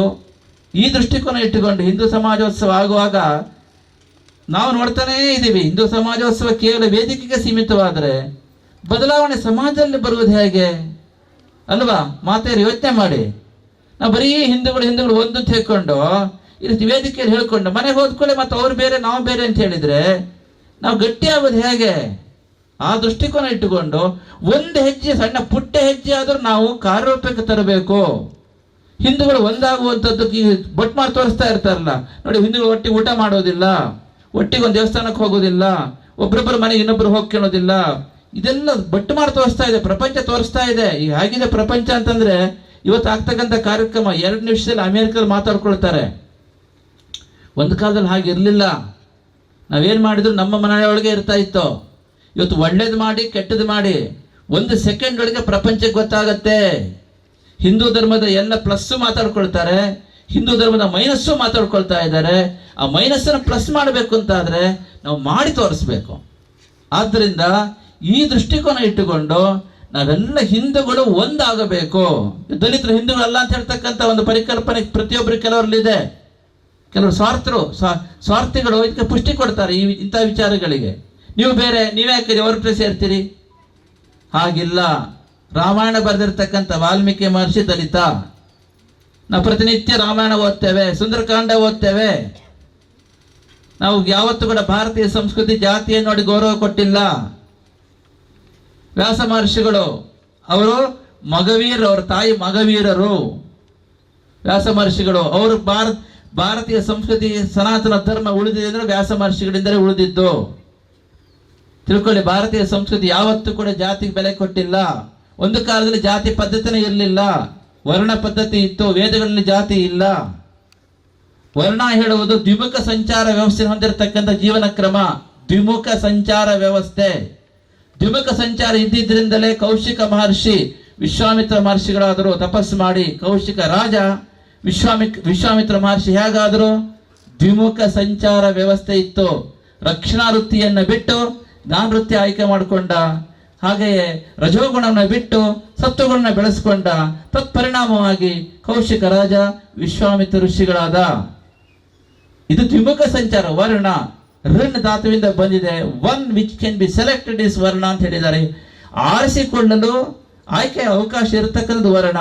ಈ ವರ್ಣ ಹೇಗೆ ಜಾತಿ ಆಯ್ತು ಅಂತ ಕೇಳಿದ್ರೆ ನಾವು ಹೇಳಿದ್ವಲ್ಲ, ವಂಶ ಪಾರಂಪರ್ಯ ವೃತ್ತಿ ಆಧಾರಿತ ಜೀವನ ಪದ್ಧತಿಯಿಂದ ಕುಂಬಾರ ಮಗ ಕುಂಬಾರ ಆಗಿದ್ರು, ಮತ್ತೊಬ್ರು ಕುಂಬಾರ ಆದಾಗ 100 ಜನ ಕುಂಬಾರರೇ ಬಂದಾಗ ವಂಶದಲ್ಲಿ ಒಂದು ಕಾಲಘಟ್ಟದಲ್ಲಿ ಒಬ್ಬ ವ್ಯಕ್ತಿಯ ಹುಟ್ಟನ್ನ ಆತ ಮಾಡ್ತಕ್ಕಂಥ ವೃತ್ತಿಯ ಮೂಲಕ ಗುರುತಕ್ಕಂಥ ಪರಿಪಾಠ ಶುರುವಾಯಿತು. ಅರ್ಥ ಆಯ್ತಾ ನಿಮಗೆ? ಅವನ ಹುಟ್ಟನ್ನ ಅವನು ಮಾಡ್ತಕ್ಕಂಥ ವೃತ್ತಿಯ ಮೂಲಕ ಗುರುತಿಸುವುದು. ಅದನ್ನ ಕುಂಬಾರ ಒಂದು ಜಾತಿ ಆದ್ರು, ಒಕ್ಕಲಿಗರ ಒಂದು ಜಾತಿ ಆದ್ರು, ಅಥವಾ ನೇಕಾರ ಒಂದು ಜಾತಿ ಆದ್ರು, ಪ್ರತಿಯೊಬ್ಬರೊಂದು ಜಾತಿ ಆಗ್ಬಿಟ್ಟು ಇದು ವೃತ್ತಿ, ಇವೆಲ್ಲ ವೃತ್ತಿಗಳು. ಆದ್ದರಿಂದ ಇದನ್ನೇನು ಮಾಡಿದ್ರು ಅಂತ ಕೇಳಿದ್ರೆ ಅದನ್ನ ಟೈಟ್ ಆಗಿ ಆ ಒಂದು ಹುಟ್ಟಿಗೆ ಬೋಲ್ಟ್ ನಟ್ ಹಾಕಿ ಇಟ್ಟುಬಿಟ್ಟಿದ್ದಾರೆ. ಆದ್ರೆ ತಿಳ್ಕೊಳ್ಳಿ, ಇವತ್ತು ವಂಶ ಪಾರಂಪರ್ಯ ಆಧಾರಿತ ವೃತ್ತಿ ಜೀವನ ಇಲ್ಲ. ಯಾರು ಕೂಡ ಅಪ್ಪ ಮಾಡಿದ್ದು ಈಗ ಒಕ್ಕಲಿಗರ ಮಗ ಒಕ್ಕಲಿಗರಾಗಬೇಕು ಅಂತಿಲ್ಲ. ಒಕ್ಕಲಿಗರ ಮಗ ಇಡೀ ಪ್ರಪಂಚವನ್ನ ಆಳ್ಬೋದು, ಅಥವಾ ಇನ್ನೊಂದು ವೃತ್ತಿ ಮಾಡಿ ಯಾರು ಬಿಸ್ನೆಸ್ ಮಾಡ್ಬೋದು.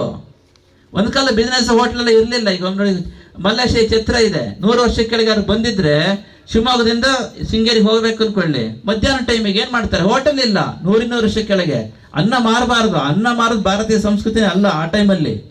ಈಗ ಮಾರ್ತೀವಿ. ಈಗ ನಾವು ಬೇಕಾದ್ರೆ ಮೊಬೈಲ್ ಹಾಕಿದ್ರೆ ಮನೆಗೆ ಮಸಾಲೆ ದೋಸೆ ಬರುತ್ತೆ 2 ನಿಮಿಷದಲ್ಲಿ.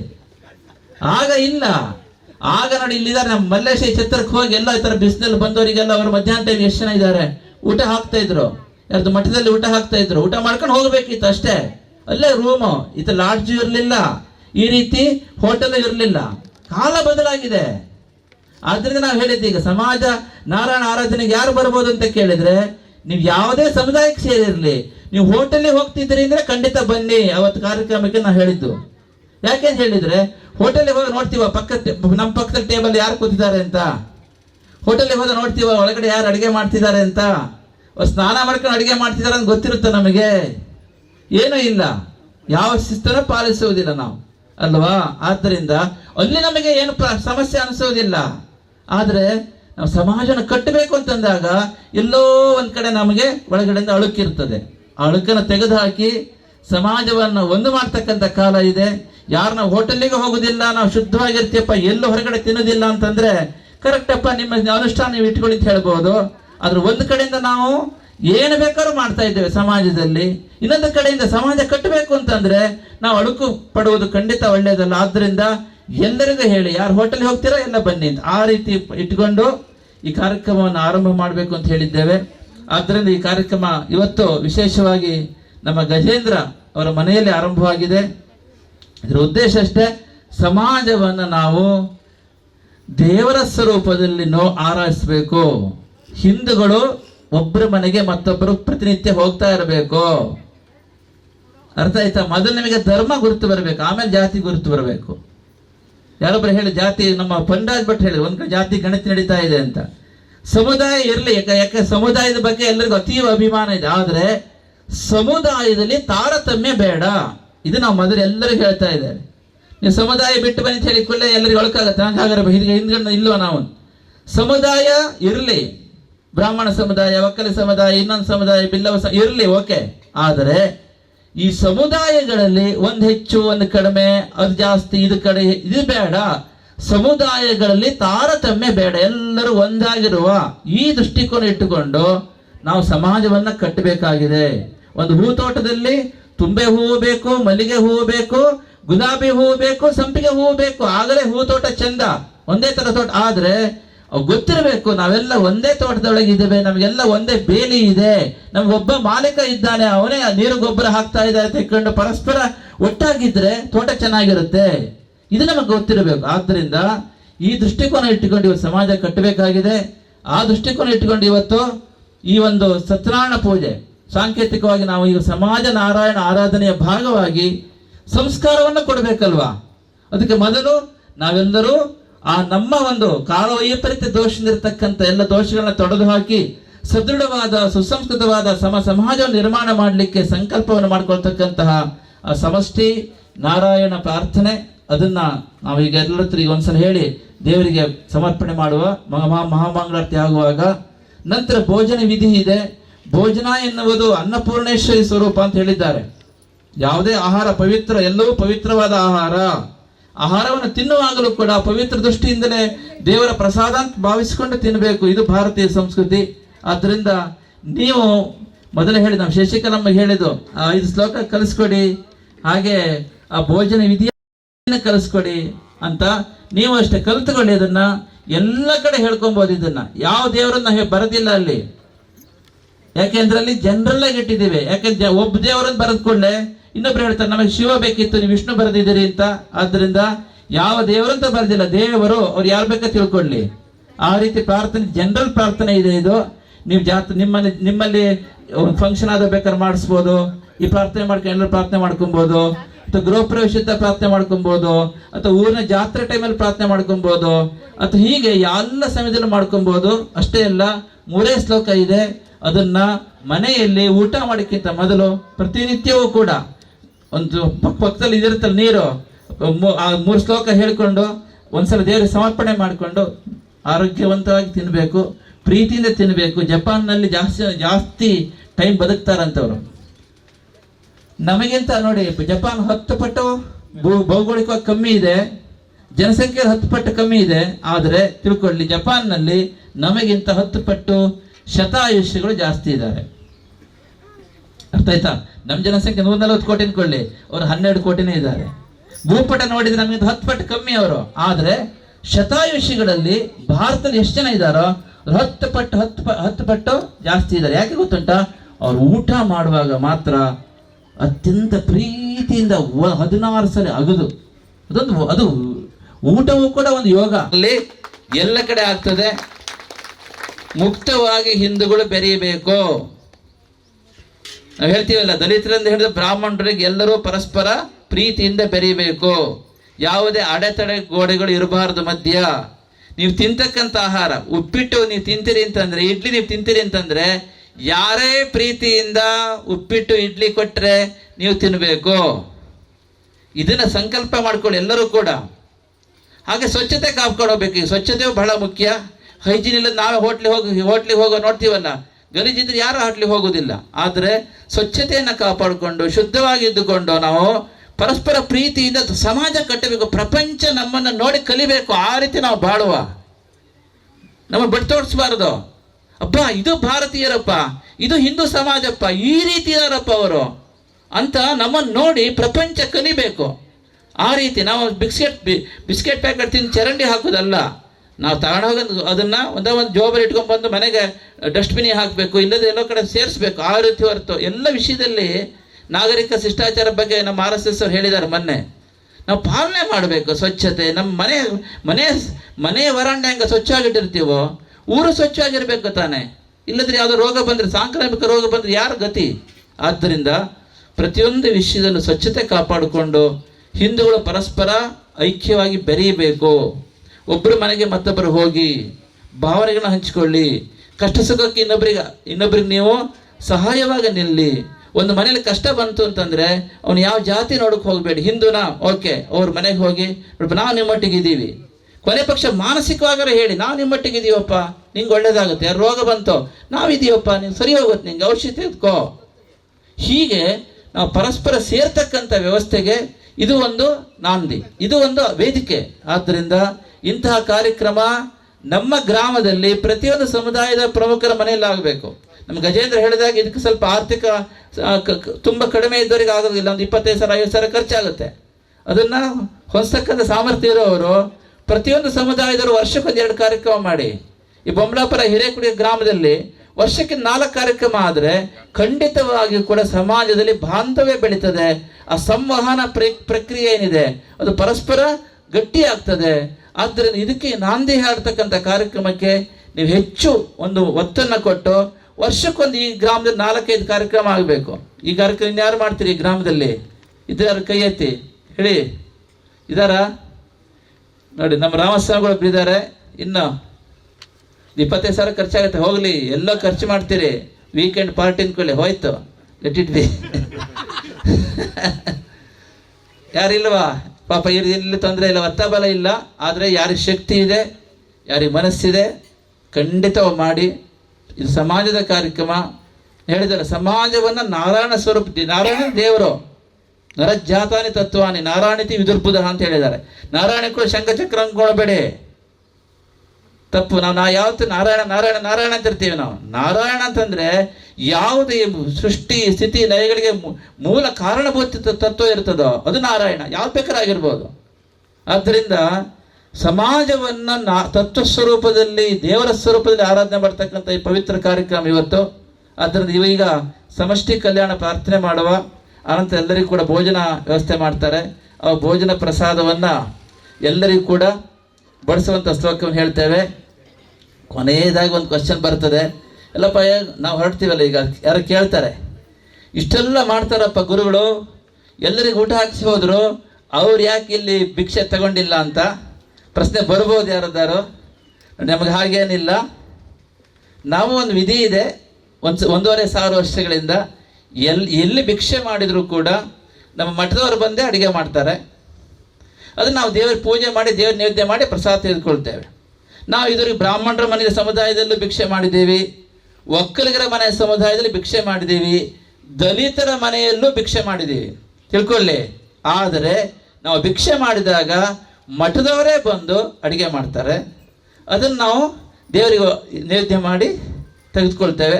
ಆದ್ದರಿಂದ ಇವತ್ತು ನಾವು ಇಷ್ಟು ಕಾರ್ಯಕ್ರಮ ಇಡುವತ್ತೀಗ ಗಜೇಂದ್ರ ಮನೆಯಲ್ಲಿ ಇದೆಲ್ಲ ನಮ್ಮವರೇ ಬಂದುಬಿಟ್ರೆ ಕಾರ್ಯಕ್ರಮ ಆಯೋಜನೆ ಮಾಡೋದು ಕಷ್ಟ ಅಂತ ಹೇಳಿ ನಾವು ಈಗ ಹೊರಟೋಗ್ತಾ ಇದ್ದೇವೆ. ಆದ್ದರಿಂದ ಆ ಥರ ಇಲ್ಲ. ಆದ್ದರಿಂದ ನಾವು ಇಲ್ಲಿ ಬೇಕಾದ್ರೆ ಬಂದು ಭಿಕ್ಷೆ ಮಾಡ್ಬೋದು. ಇನ್ನೊಂದು ಟೈಮ್ ಇದು ಯಾವಾಗಾದರೂ ಒಂದ್ಸಲ ಯಾರ ಮೇಲೆ ಬೇಕಾದ್ರೆ ಭಿಕ್ಷೆ ಮಾಡ್ತೇವೆ. ಅದರ ಕಂಡೀಷನ್ ಏನು, ನಮ್ಮ ಮಠದವರ ಬ್ರಾಹ್ಮಣರ ಮೇಲೆ ಭಿಕ್ಷೆ ಮಾಡೋದಾದರೂ ಮಠದವರು ಬಂದೇ ಭಿಕ್ಷೆ ಮಾಡ್ತಾರೆ. ಒಕ್ಕಲಿಗರ ಮೇಲೆ ಭಿಕ್ಷೆ ಮಾಡೋದಾದರೂ ಮಠದವ್ರು ಬಂದೇ ಭಿಕ್ಷೆ ಮಾಡ್ತಾರೆ. ದಲಿತರ ಮೇಲೆ ಭಿಕ್ಷೆ ಮಾಡೋದಾದ್ರೂ ನಾವು ತುಂಬ ಕಡೆ ಮಾಡಿದ್ದೀವಿ, ಇದು ಸುಮ್ಮನೆ ತಮಾಷೆಗೆ ಹೇಳೋದಲ್ಲ, ತುಂಬ ಕಡೆ ಮಾಡಿದ್ದೀವಿ. ದಲಿತರ ಮೇಲೆ ಭಿಕ್ಷೆ ಮಾಡೋದಾದರೂ ಕೂಡ ಮಠದವರೇ ಬಂದು ಭಿಕ್ಷೆ ಮಾಡ್ತಾರೆ. ಆದ್ದರಿಂದ ಎಲ್ಲರೂ ತಿಳ್ಕೊಳ್ಳಿ, ಸ್ಪಷ್ಟವಾಗಿ ಹೇಳ್ತಾ ಇದ್ದೇವೆ. ಆದ್ದರಿಂದ ಗುರುಗಳು ಯಾಕೆ ಮಧ್ಯಾಹ್ನ ಹೊರಟು ಹೋದ್ರು ಯಾರು ಕೇಳ್ಬೋದು. ನಿಮಗೆಲ್ಲ ಊಟ ಹಾಕ್ಸಿನ ಗುರುಗಳು ಹೊರಟುಬಿಟ್ರು ಯಾರಾದರೂ ಕೇಳೋದಂಥ ಅವಶ್ಯಕತೆ ಇರುತ್ತದೆ. ಆದರೆ ತಿಳ್ಕೊಳ್ಳಿ, ಇಲ್ಲಿ ಮನೆಗೆ ವ್ಯವಸ್ಥೆ ಮಾಡೋಕ್ಕೆ ಕಷ್ಟ ಆಗುತ್ತೆ. ನಮ್ಮ ಮನೆ ಬಿಟ್ಕೊಟ್ರು ಅಂದ್ಕೊಳ್ಳಿ, ನಿಮಗೆಲ್ಲ ಉಪಚಾರ ಮಾಡೋದು ಬೇಡವಾ. ಆದ್ದರಿಂದ ಇವತ್ತಾಗಿಲ್ಲ, ಇನ್ನೊಂದ್ಸಲ ನಾವು ಬರ್ತೇವೆ ಅಂತ ಹೇಳ್ತಾ ಈ ಕಾರ್ಯಕ್ರಮ ಎಲ್ಲ ಕಡೆ ನಡಿಬೇಕು. ಸಮಾಜವನ್ನು ಕಟ್ಟುವಲ್ಲಿ ನಾವು ಖಂಡಿತವಾಗಿಯೂ ಕೂಡ ಒಂದು ಹೆಜ್ಜೆ ಮುಂದಕ್ಕಿಡುವಂಥ ನಿಟ್ಟಿನಲ್ಲಿ ಕಾರ್ಯಕ್ರಮ ನಡೀತಾ ಇದೆ. ಇವತ್ತು ತುಂಬ ಜನ ಸೌಹೃದಿಗಳು, ವಿಶಾಲ ಹೃದಯ ಇರ್ತಕ್ಕಂಥವ್ರು ಬಂದಿದ್ದೀರಿ. ನೀವೆಲ್ಲರೂ ಕೂಡ ಅಷ್ಟೇ ನಮ್ಮ ಸಮಾಜಕ್ಕೆ ನಿಜವಾದ ಬೆಳಕು, ಆಶೆ ತಿಳ್ಕೊಳ್ಳಿ. ನೀವು ಮಾಡ್ತಾ ಇದೆಯಲ್ಲ, ಈಗ ಒಂದು ಹೆಜ್ಜೆ ಮುಂದಿಟ್ಟಿದ್ದೀರಲ್ಲ, ಅದು ಖಂಡಿತವಾಗಿಯೂ ಕೂಡ 25 ವರ್ಷಗಳ ನಂತರ ಸಹಜವಾಗಿ ಎಲ್ಲ ಸಮಾಜದವರು ಸ್ವೀಕಾರ ಮಾಡ್ತಾರೆ. ಈಗ ನಿಮ್ಗೆ ಕಷ್ಟ ಅಂತ ಅನಿಸ್ತಾ ಇದೆ, ಏನಪ್ಪ ಈ ಥರ ಅಂತ. 25 ವರ್ಷ ನಂತರ ಅದು ಎಲ್ಲರೂ ಸ್ವೀಕಾರ ಮಾಡ್ತಾರೆ. ಆದರೆ ನಾವು ತುಂಬ ನಿಧಾನ ಮಾಡಿದರೆ ಅಷ್ಟೊತ್ತಿಗೆ ಸಂಪೂರ್ಣವಾಗಿ ನಮ್ಮ ಸಮಾಜದ ಸ್ಥಿತಿ ಹದಗೆಡುತ್ತದೆ. ಆ ರೀತಿ ಆಗೋಕ್ಕಿಂತ ಮೊದಲೇ ಸಮಾಜವನ್ನು ಪುನಶ್ಚೇತನಗೊಳಿಸ್ತಕ್ಕಂತಹ ಒಂದು ಕಾರ್ಯಕ್ರಮ ಆಗಬೇಕಾಗಿದೆ. ಆ ನಿಟ್ಟಿನಲ್ಲಿ ಇವತ್ತಿನ ಕಾರ್ಯಕ್ರಮ ನಡೀತಾ ಇದೆ. ಈ ಕಾರ್ಯಕ್ರಮ ವಿಶೇಷವಾಗಿ ಮೊದಲೇ ಹೇಳಿದಾಗೆ ಗಜೇಂದ್ರ ಮೋಕ್ಷ, ಗಜೇಂದ್ರ ಮನೆಯಲ್ಲಿ ಈ ಕಾರ್ಯಕ್ರಮ ಆಗ್ತಾರೆ. ತುಂಬ ಸಂತೋಷ. ಅವರು 10 ದಿವಸದಲ್ಲಿ ಇಷ್ಟು ಕಾರ್ಯಕ್ರಮ ಆಗಿದೆ. 10 ದಿವಸದಲ್ಲಿ ಇಷ್ಟು ದೊಡ್ಡ ಕಾರ್ಯಕ್ರಮ ಮಾಡೋದು ಸ್ವಲ್ಪ ಕಷ್ಟ ಸಾಧ್ಯ. ಆದರೂ ಕೂಡ ಅಷ್ಟೊಂದು ಮುತುವರ್ಜಿ ಇಟ್ಟುಕೊಂಡು ಅವರ 3 ಜನ ಸಹೋದರರು ಒಂದಾಗಿ ನಿಂತು ಕಾರ್ಯಕ್ರಮ ನಡೆಸಿದ್ದಾರೆ. ಈ ಕಾರ್ಯಕ್ರಮಕ್ಕೆ ಈ ರೀತಿ ಜೋಡಿಸ್ಕೊಂಡು ಗುರುಗಳ ಆದೇಶ ಆಗಿದೆ, ಮಾಡಲೇಬೇಕು ಅಂತ ಹೇಳ್ತಕ್ಕಂಥ ಛಲ ಇಟ್ಟುಕೊಂಡು ಈ ಕಾರ್ಯಕ್ರಮವನ್ನು ಮೊಟ್ಟ ಮೊದಲು ಈ ಸಮಾಜ ನಾರಾಯಣ ಆರಾಧನೆಯನ್ನು ಆರಂಭ ಮಾಡಿ ಇತಿಹಾಸದಲ್ಲಿ ಬರೆದಿರ್ತಾರೆ ನೋಡಿ ಗಜೇಂದ್ರರೇ. ಹಿಂದೂ ಸಮಾಜದ ಪಿಡುಗುಗಳಿಗೆ ಗಜೇಂದ್ರ ಮನೆಯಲ್ಲಿ ಮೋಕ್ಷ ಸಿಗಲಿಕ್ಕೆ ಒಂದು ಸಂಕಲ್ಪ ಆಗಿದೆ. ಹಿಂದೆ ಎಷ್ಟೋ ಜನ ಮಹಾತ್ಮರು, ಅವತಾರ ಪುರುಷರು, ಗುರುಗಳು ಎಲ್ಲರೂ ಮಾಡಿದ್ದಾರೆ, ಮಾಡ್ತಾನೆ ಇದ್ದಾರೆ. ಆದರೆ ಇವತ್ತು ಅದಕ್ಕೆ ಮತ್ತೊಂದು ಹೆಜ್ಜೆಯನ್ನು ನಾವೆಲ್ಲ ಸೇರಿಡ್ತಾ ಇದ್ದೇವೆ. ಆದ್ದರಿಂದ ಇಂಥ ಕಾರ್ಯಕ್ರಮ ಮಾಡಿರ್ತಕ್ಕಂಥ ನಿಮ್ಮ ಒಂದು ಜನ್ಮ ಸಾರ್ಥಕ ಆಗಿದೆ. ನಿಮಗೂ ನಿಮ್ಮ ಸಮಸ್ತ ಕುಟುಂಬಕ್ಕೂ ಸತ್ಯನಾರಾಯಣ ಸ್ವಾಮಿಯ, ಆ ಶಾರದಾ ಲಕ್ಷ್ಮೀ ನರಸಿಂಹ ದೇವರ ಹಾಗೂ ನಿಮ್ಮ ಕುಲದೇವರ ತ್ರಿಪುರಾಂತಕಿ ಅಮ್ಮನವರ ಅನುಗ್ರಹ ಸದಾ ನಿಮ್ಮ ಕುಟುಂಬಕ್ಕೆ ಸದಾ ಇರಲಿ ಅಂತ ಹೃತ್ಪೂರ್ವಕವಾಗಿ ಈ ಸಂದರ್ಭದಲ್ಲಿ ದೇವರನ್ನ ಪ್ರಾರ್ಥನೆ ಮಾಡ್ಕೊಳ್ತಾ ಇದ್ದೇವೆ. ಹಾಗೆ ಇವತ್ತಿನ ಕಾರ್ಯಕ್ರಮದಲ್ಲಿ ಭಾಗವಹಿಸಿರ್ತಕ್ಕಂಥ ಎಲ್ಲರಿಗೂ ಕೂಡ ವಿಶೇಷವಾಗಿ ನಮ್ಮ ಉಮೇಶ್ ಅವರಿದ್ದಾರೆ, ನಾರಾಯಣ ಶಿರವರಿದ್ದಾರೆ, ಹಾಗೆ ನಮ್ಮ ರಾಮಪ್ರಸಾದ್, ವಿಶ್ವನಾಥ್, ನಮ್ಮ ವಿವೇಕಾನಂದರು, ಗಣಪತಿಗಳು, ಸತ್ಯನಾರಾಯಣ, ಹೀಗೆ ಇವರೆಲ್ಲರಿದ್ದಾರೆ. ನಮ್ಮ ಮತ್ತು ರಾಮಸ್ವಾಮಿಗಳು ಮತ್ತು ವಿಶ್ವನಾಥ್ ಇದ್ದಾರೆ, ಪಂಡರಾಜ್ ಭಟ್ರು ಇದ್ದಾರೆ. ಹೀಗೆ ಎಲ್ಲರೂ ಇದ್ದೀರಿ. ನಿಮಗೆಲ್ಲರಿಗೂ ಒಳ್ಳೆಯದಾಗಲಿ. ಇಂಥ ಕಾರ್ಯಕ್ರಮ ಇವತ್ತು ಬರುವ ತಿಂಗಳು ಕಳಸಪ್ಪಗೌಡ್ರ ಮನೆಯಲ್ಲಿದೆ ಅಲ್ಲಣ್ಣ, ಶೃಂಗೇರಿಯಲ್ಲಿ, ತೆಕ್ಕೂರು. ಅದು ಬಹುಶಃ ಮಾರ್ಚ್ 17, 2,000 ಜನ ಸೇರ್ತೀವಿ ಅಂತಾರೆ ಅವರು. ಹೀಗೆ ಕಾರ್ಯಕ್ರಮ ತುಂಬ ಕಡೆ ಫಿಕ್ಸ್ ಆಗ್ತಾ ಇದೆ ಈಗಾಗಲೇ. ಆದ್ದರಿಂದ ಇದು ಸಹಜವಾಗಿ ಹೋಗಬೇಕು, ಸಮಾಜದಲ್ಲಿ ಹೃದಯದಿಂದ ಒಂದಾಗಬೇಕು. ಅಂತಹ ಒಂದು ಪರಿಸ್ಥಿತಿ ನೀವೇ ನಿರ್ಮಾಣ ಮಾಡಬೇಕು. ನೀವು ಪಕ್ಕದ ಮನೆಗೆ ಹೋಗಬೇಕು, ಅವ್ನು ಯಾವರೇ ಆಗಿರಲಿ. ಇವತ್ತೆಲ್ಲರೂ ಕೂಡ ಬಹುಶಃ ಎಲ್ಲ ಸಮಾಜದವ್ರು ಬಂದಿದ್ರು ಭಾವಿಸಿದ್ದೇವೆ ನಾವು. ಮತ್ತೆ ಮತ್ತೆ ಹೇಳ್ತಾ ಇದ್ದೇವೆ, ಸಮಾಜದಲ್ಲಿ ಎಲ್ಲರೂ ಒಂದೇ. ಸಾರ್ಥಕಂಥ ಕಾರ್ಯಕ್ರಮ. ಪ್ರತಿಯೊಬ್ಬರೂ ಕೂಡ ಜೋಡಿಸ್ಕೊಬೇಕು. ಇದಕ್ಕೆ ಪ್ರತಿಯೊಬ್ಬರೂ ಕೂಡ ಹೃದಯದಿಂದ ಒಂದಾಗಿ ಪರಸ್ಪರ ಭಾವನೆಗಳನ್ನ ಹಂಚಿಕೊಂಡು ಕಷ್ಟ ಸುಖಗಳಿಗೆ ನೀವು ಪರಸ್ಪರ ಒತ್ತಾಸೆಯಾಗಿ ನಿಂತುಕೊಂಡು ಸಮಾಜವನ್ನು ಕಟ್ಟುವ ದೃಷ್ಟಿಯಲ್ಲಿ ಇಂತಹ ಕಾರ್ಯಕ್ರಮ ಹೆಚ್ಚೆಚ್ಚು ಆಗಲಿ. ಅದಕ್ಕೋಸ್ಕರ ಭಾರತೀಯ ಸಂತ ಮಹಾಪರಿಷತ್ತು ಕೆಲವೇ ದಿನಗಳಲ್ಲಿ ಎಲ್ಲರ ಮನೆಗೆ ಸಂಸ್ಕಾರವನ್ನು ಕೊಡ್ತಕ್ಕಂತಹ ಒಂದು ನಿಟ್ಟಿನಲ್ಲಿ ನಿಮ್ಮ ಮನೆಗೆ ಬರ್ತೇವೆ ನಾವು ಸದ್ಯದಲ್ಲೇ. ಆದ್ದರಿಂದ ಅದರೊಳಗೂ ನಿಮ್ಮ ಮಕ್ಕಳನ್ನು ಜೋಡಿಸಿ ಅಂತ ಹೇಳ್ತಾ ಇವತ್ತಿನ ಕಾರ್ಯಕ್ರಮವನ್ನು ಇಷ್ಟೊಂದು ಅಚ್ಚುಕಟ್ಟಾಗಿ ಆಯೋಜಿಸಿರ್ತಕ್ಕಂಥ ಎಲ್ಲರಿಗೂ ಮತ್ತೊಮ್ಮೆ ನಮ್ಮ ಹೃತ್ಪೂರ್ವಕವಾಗಿರ್ತಕ್ಕಂಥ ಆಶೀರ್ವಾದ ತಿಳಿಸುತ್ತಾ ಎಲ್ಲರಿಗೂ ಕೂಡ ಶುಭವಾಗಲಿ, ಎಲ್ಲರಿಗೂ ಕೂಡ ಮಂಗಳವಾಗಲಿ. ವಿಶೇಷವಾಗಿ ಇಂಥ ಸಮಾಜಮುಖಿ ಕಾರ್ಯಕ್ರಮವನ್ನು ಮಾಡ್ತಾ ಇರತಕ್ಕಂತಹ ಎಲ್ಲರಿಗೂ ವಿಶೇಷವಾಗಿರ್ತಕ್ಕಂಥ ಅನುಗ್ರಹವನ್ನು ಪರಮಾತ್ಮ ನಿರಂತರವಾಗಿ ಅನುಗ್ರಹಿಸ್ತಿರಲಿ ಅಂತ ಹೇಳ್ತಾ ಎಲ್ಲರಿಗೂ ಶುಭವಾಗಲಿ. ಓಂ ತತ್ಸತ್.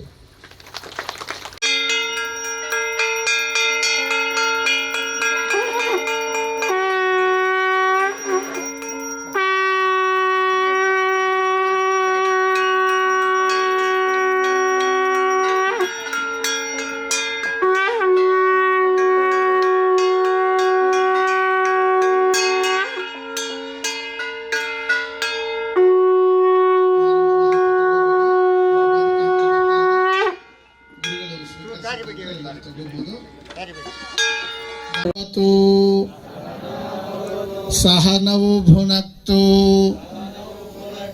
ಸಹ ವೀರ್ಯಂಕರವಾವಹೈ ತೇಜಸ್ವಿನಾವಧೀತಮಸ್ತು ಮಾ ವಿದ್ವಿಷಾವಹೈ. ಓಂ ಶಾಂತಿ ಶಾಂತಿ ಶಾಂತಿ. ಅನ್ನದ ಮೇಲೆ ಪ್ರೋಕ್ಷಣೆ ಮಾಡಿ ಹೇಳಿ, ಬ್ರಹ್ಮಾರ್ಪಣಮಸ್ತು. ಸಮತಾ ಭ್ರಾತೃಭಾವಶ್ಚ ಸಮಾಜಸ್ಯ ಸುಲೋಚನೆ. ಸ್ವಲ್ಪ ಜೋರಾಗಿ. ಸಮತಾ ಭ್ರಾತೃಭಾವಶ್ಚ ಸಮಾಜಸ್ಯ ಸುಲೋಚನೆ. ಮತ್ತೆ ಸಮತಾ ಭ್ರಾತೃಭಾವಶ್ಚ ಸಮಾಜಸ್ಯ ಸುಲೋಚನೆ. ಸಮಾನತೆ ಮತ್ತು ಸಹೋದರ ಭಾವ ಎರಡೂ ಸಹ ನಮ್ಮ ಸಮಾಜದ ಎರಡು ಕಣ್ಣುಗಳು. ಆ ದೃಷ್ಟಿಯಿಂದ ನಾವು ಸಮಾಜವನ್ನು ನೋಡಬೇಕು.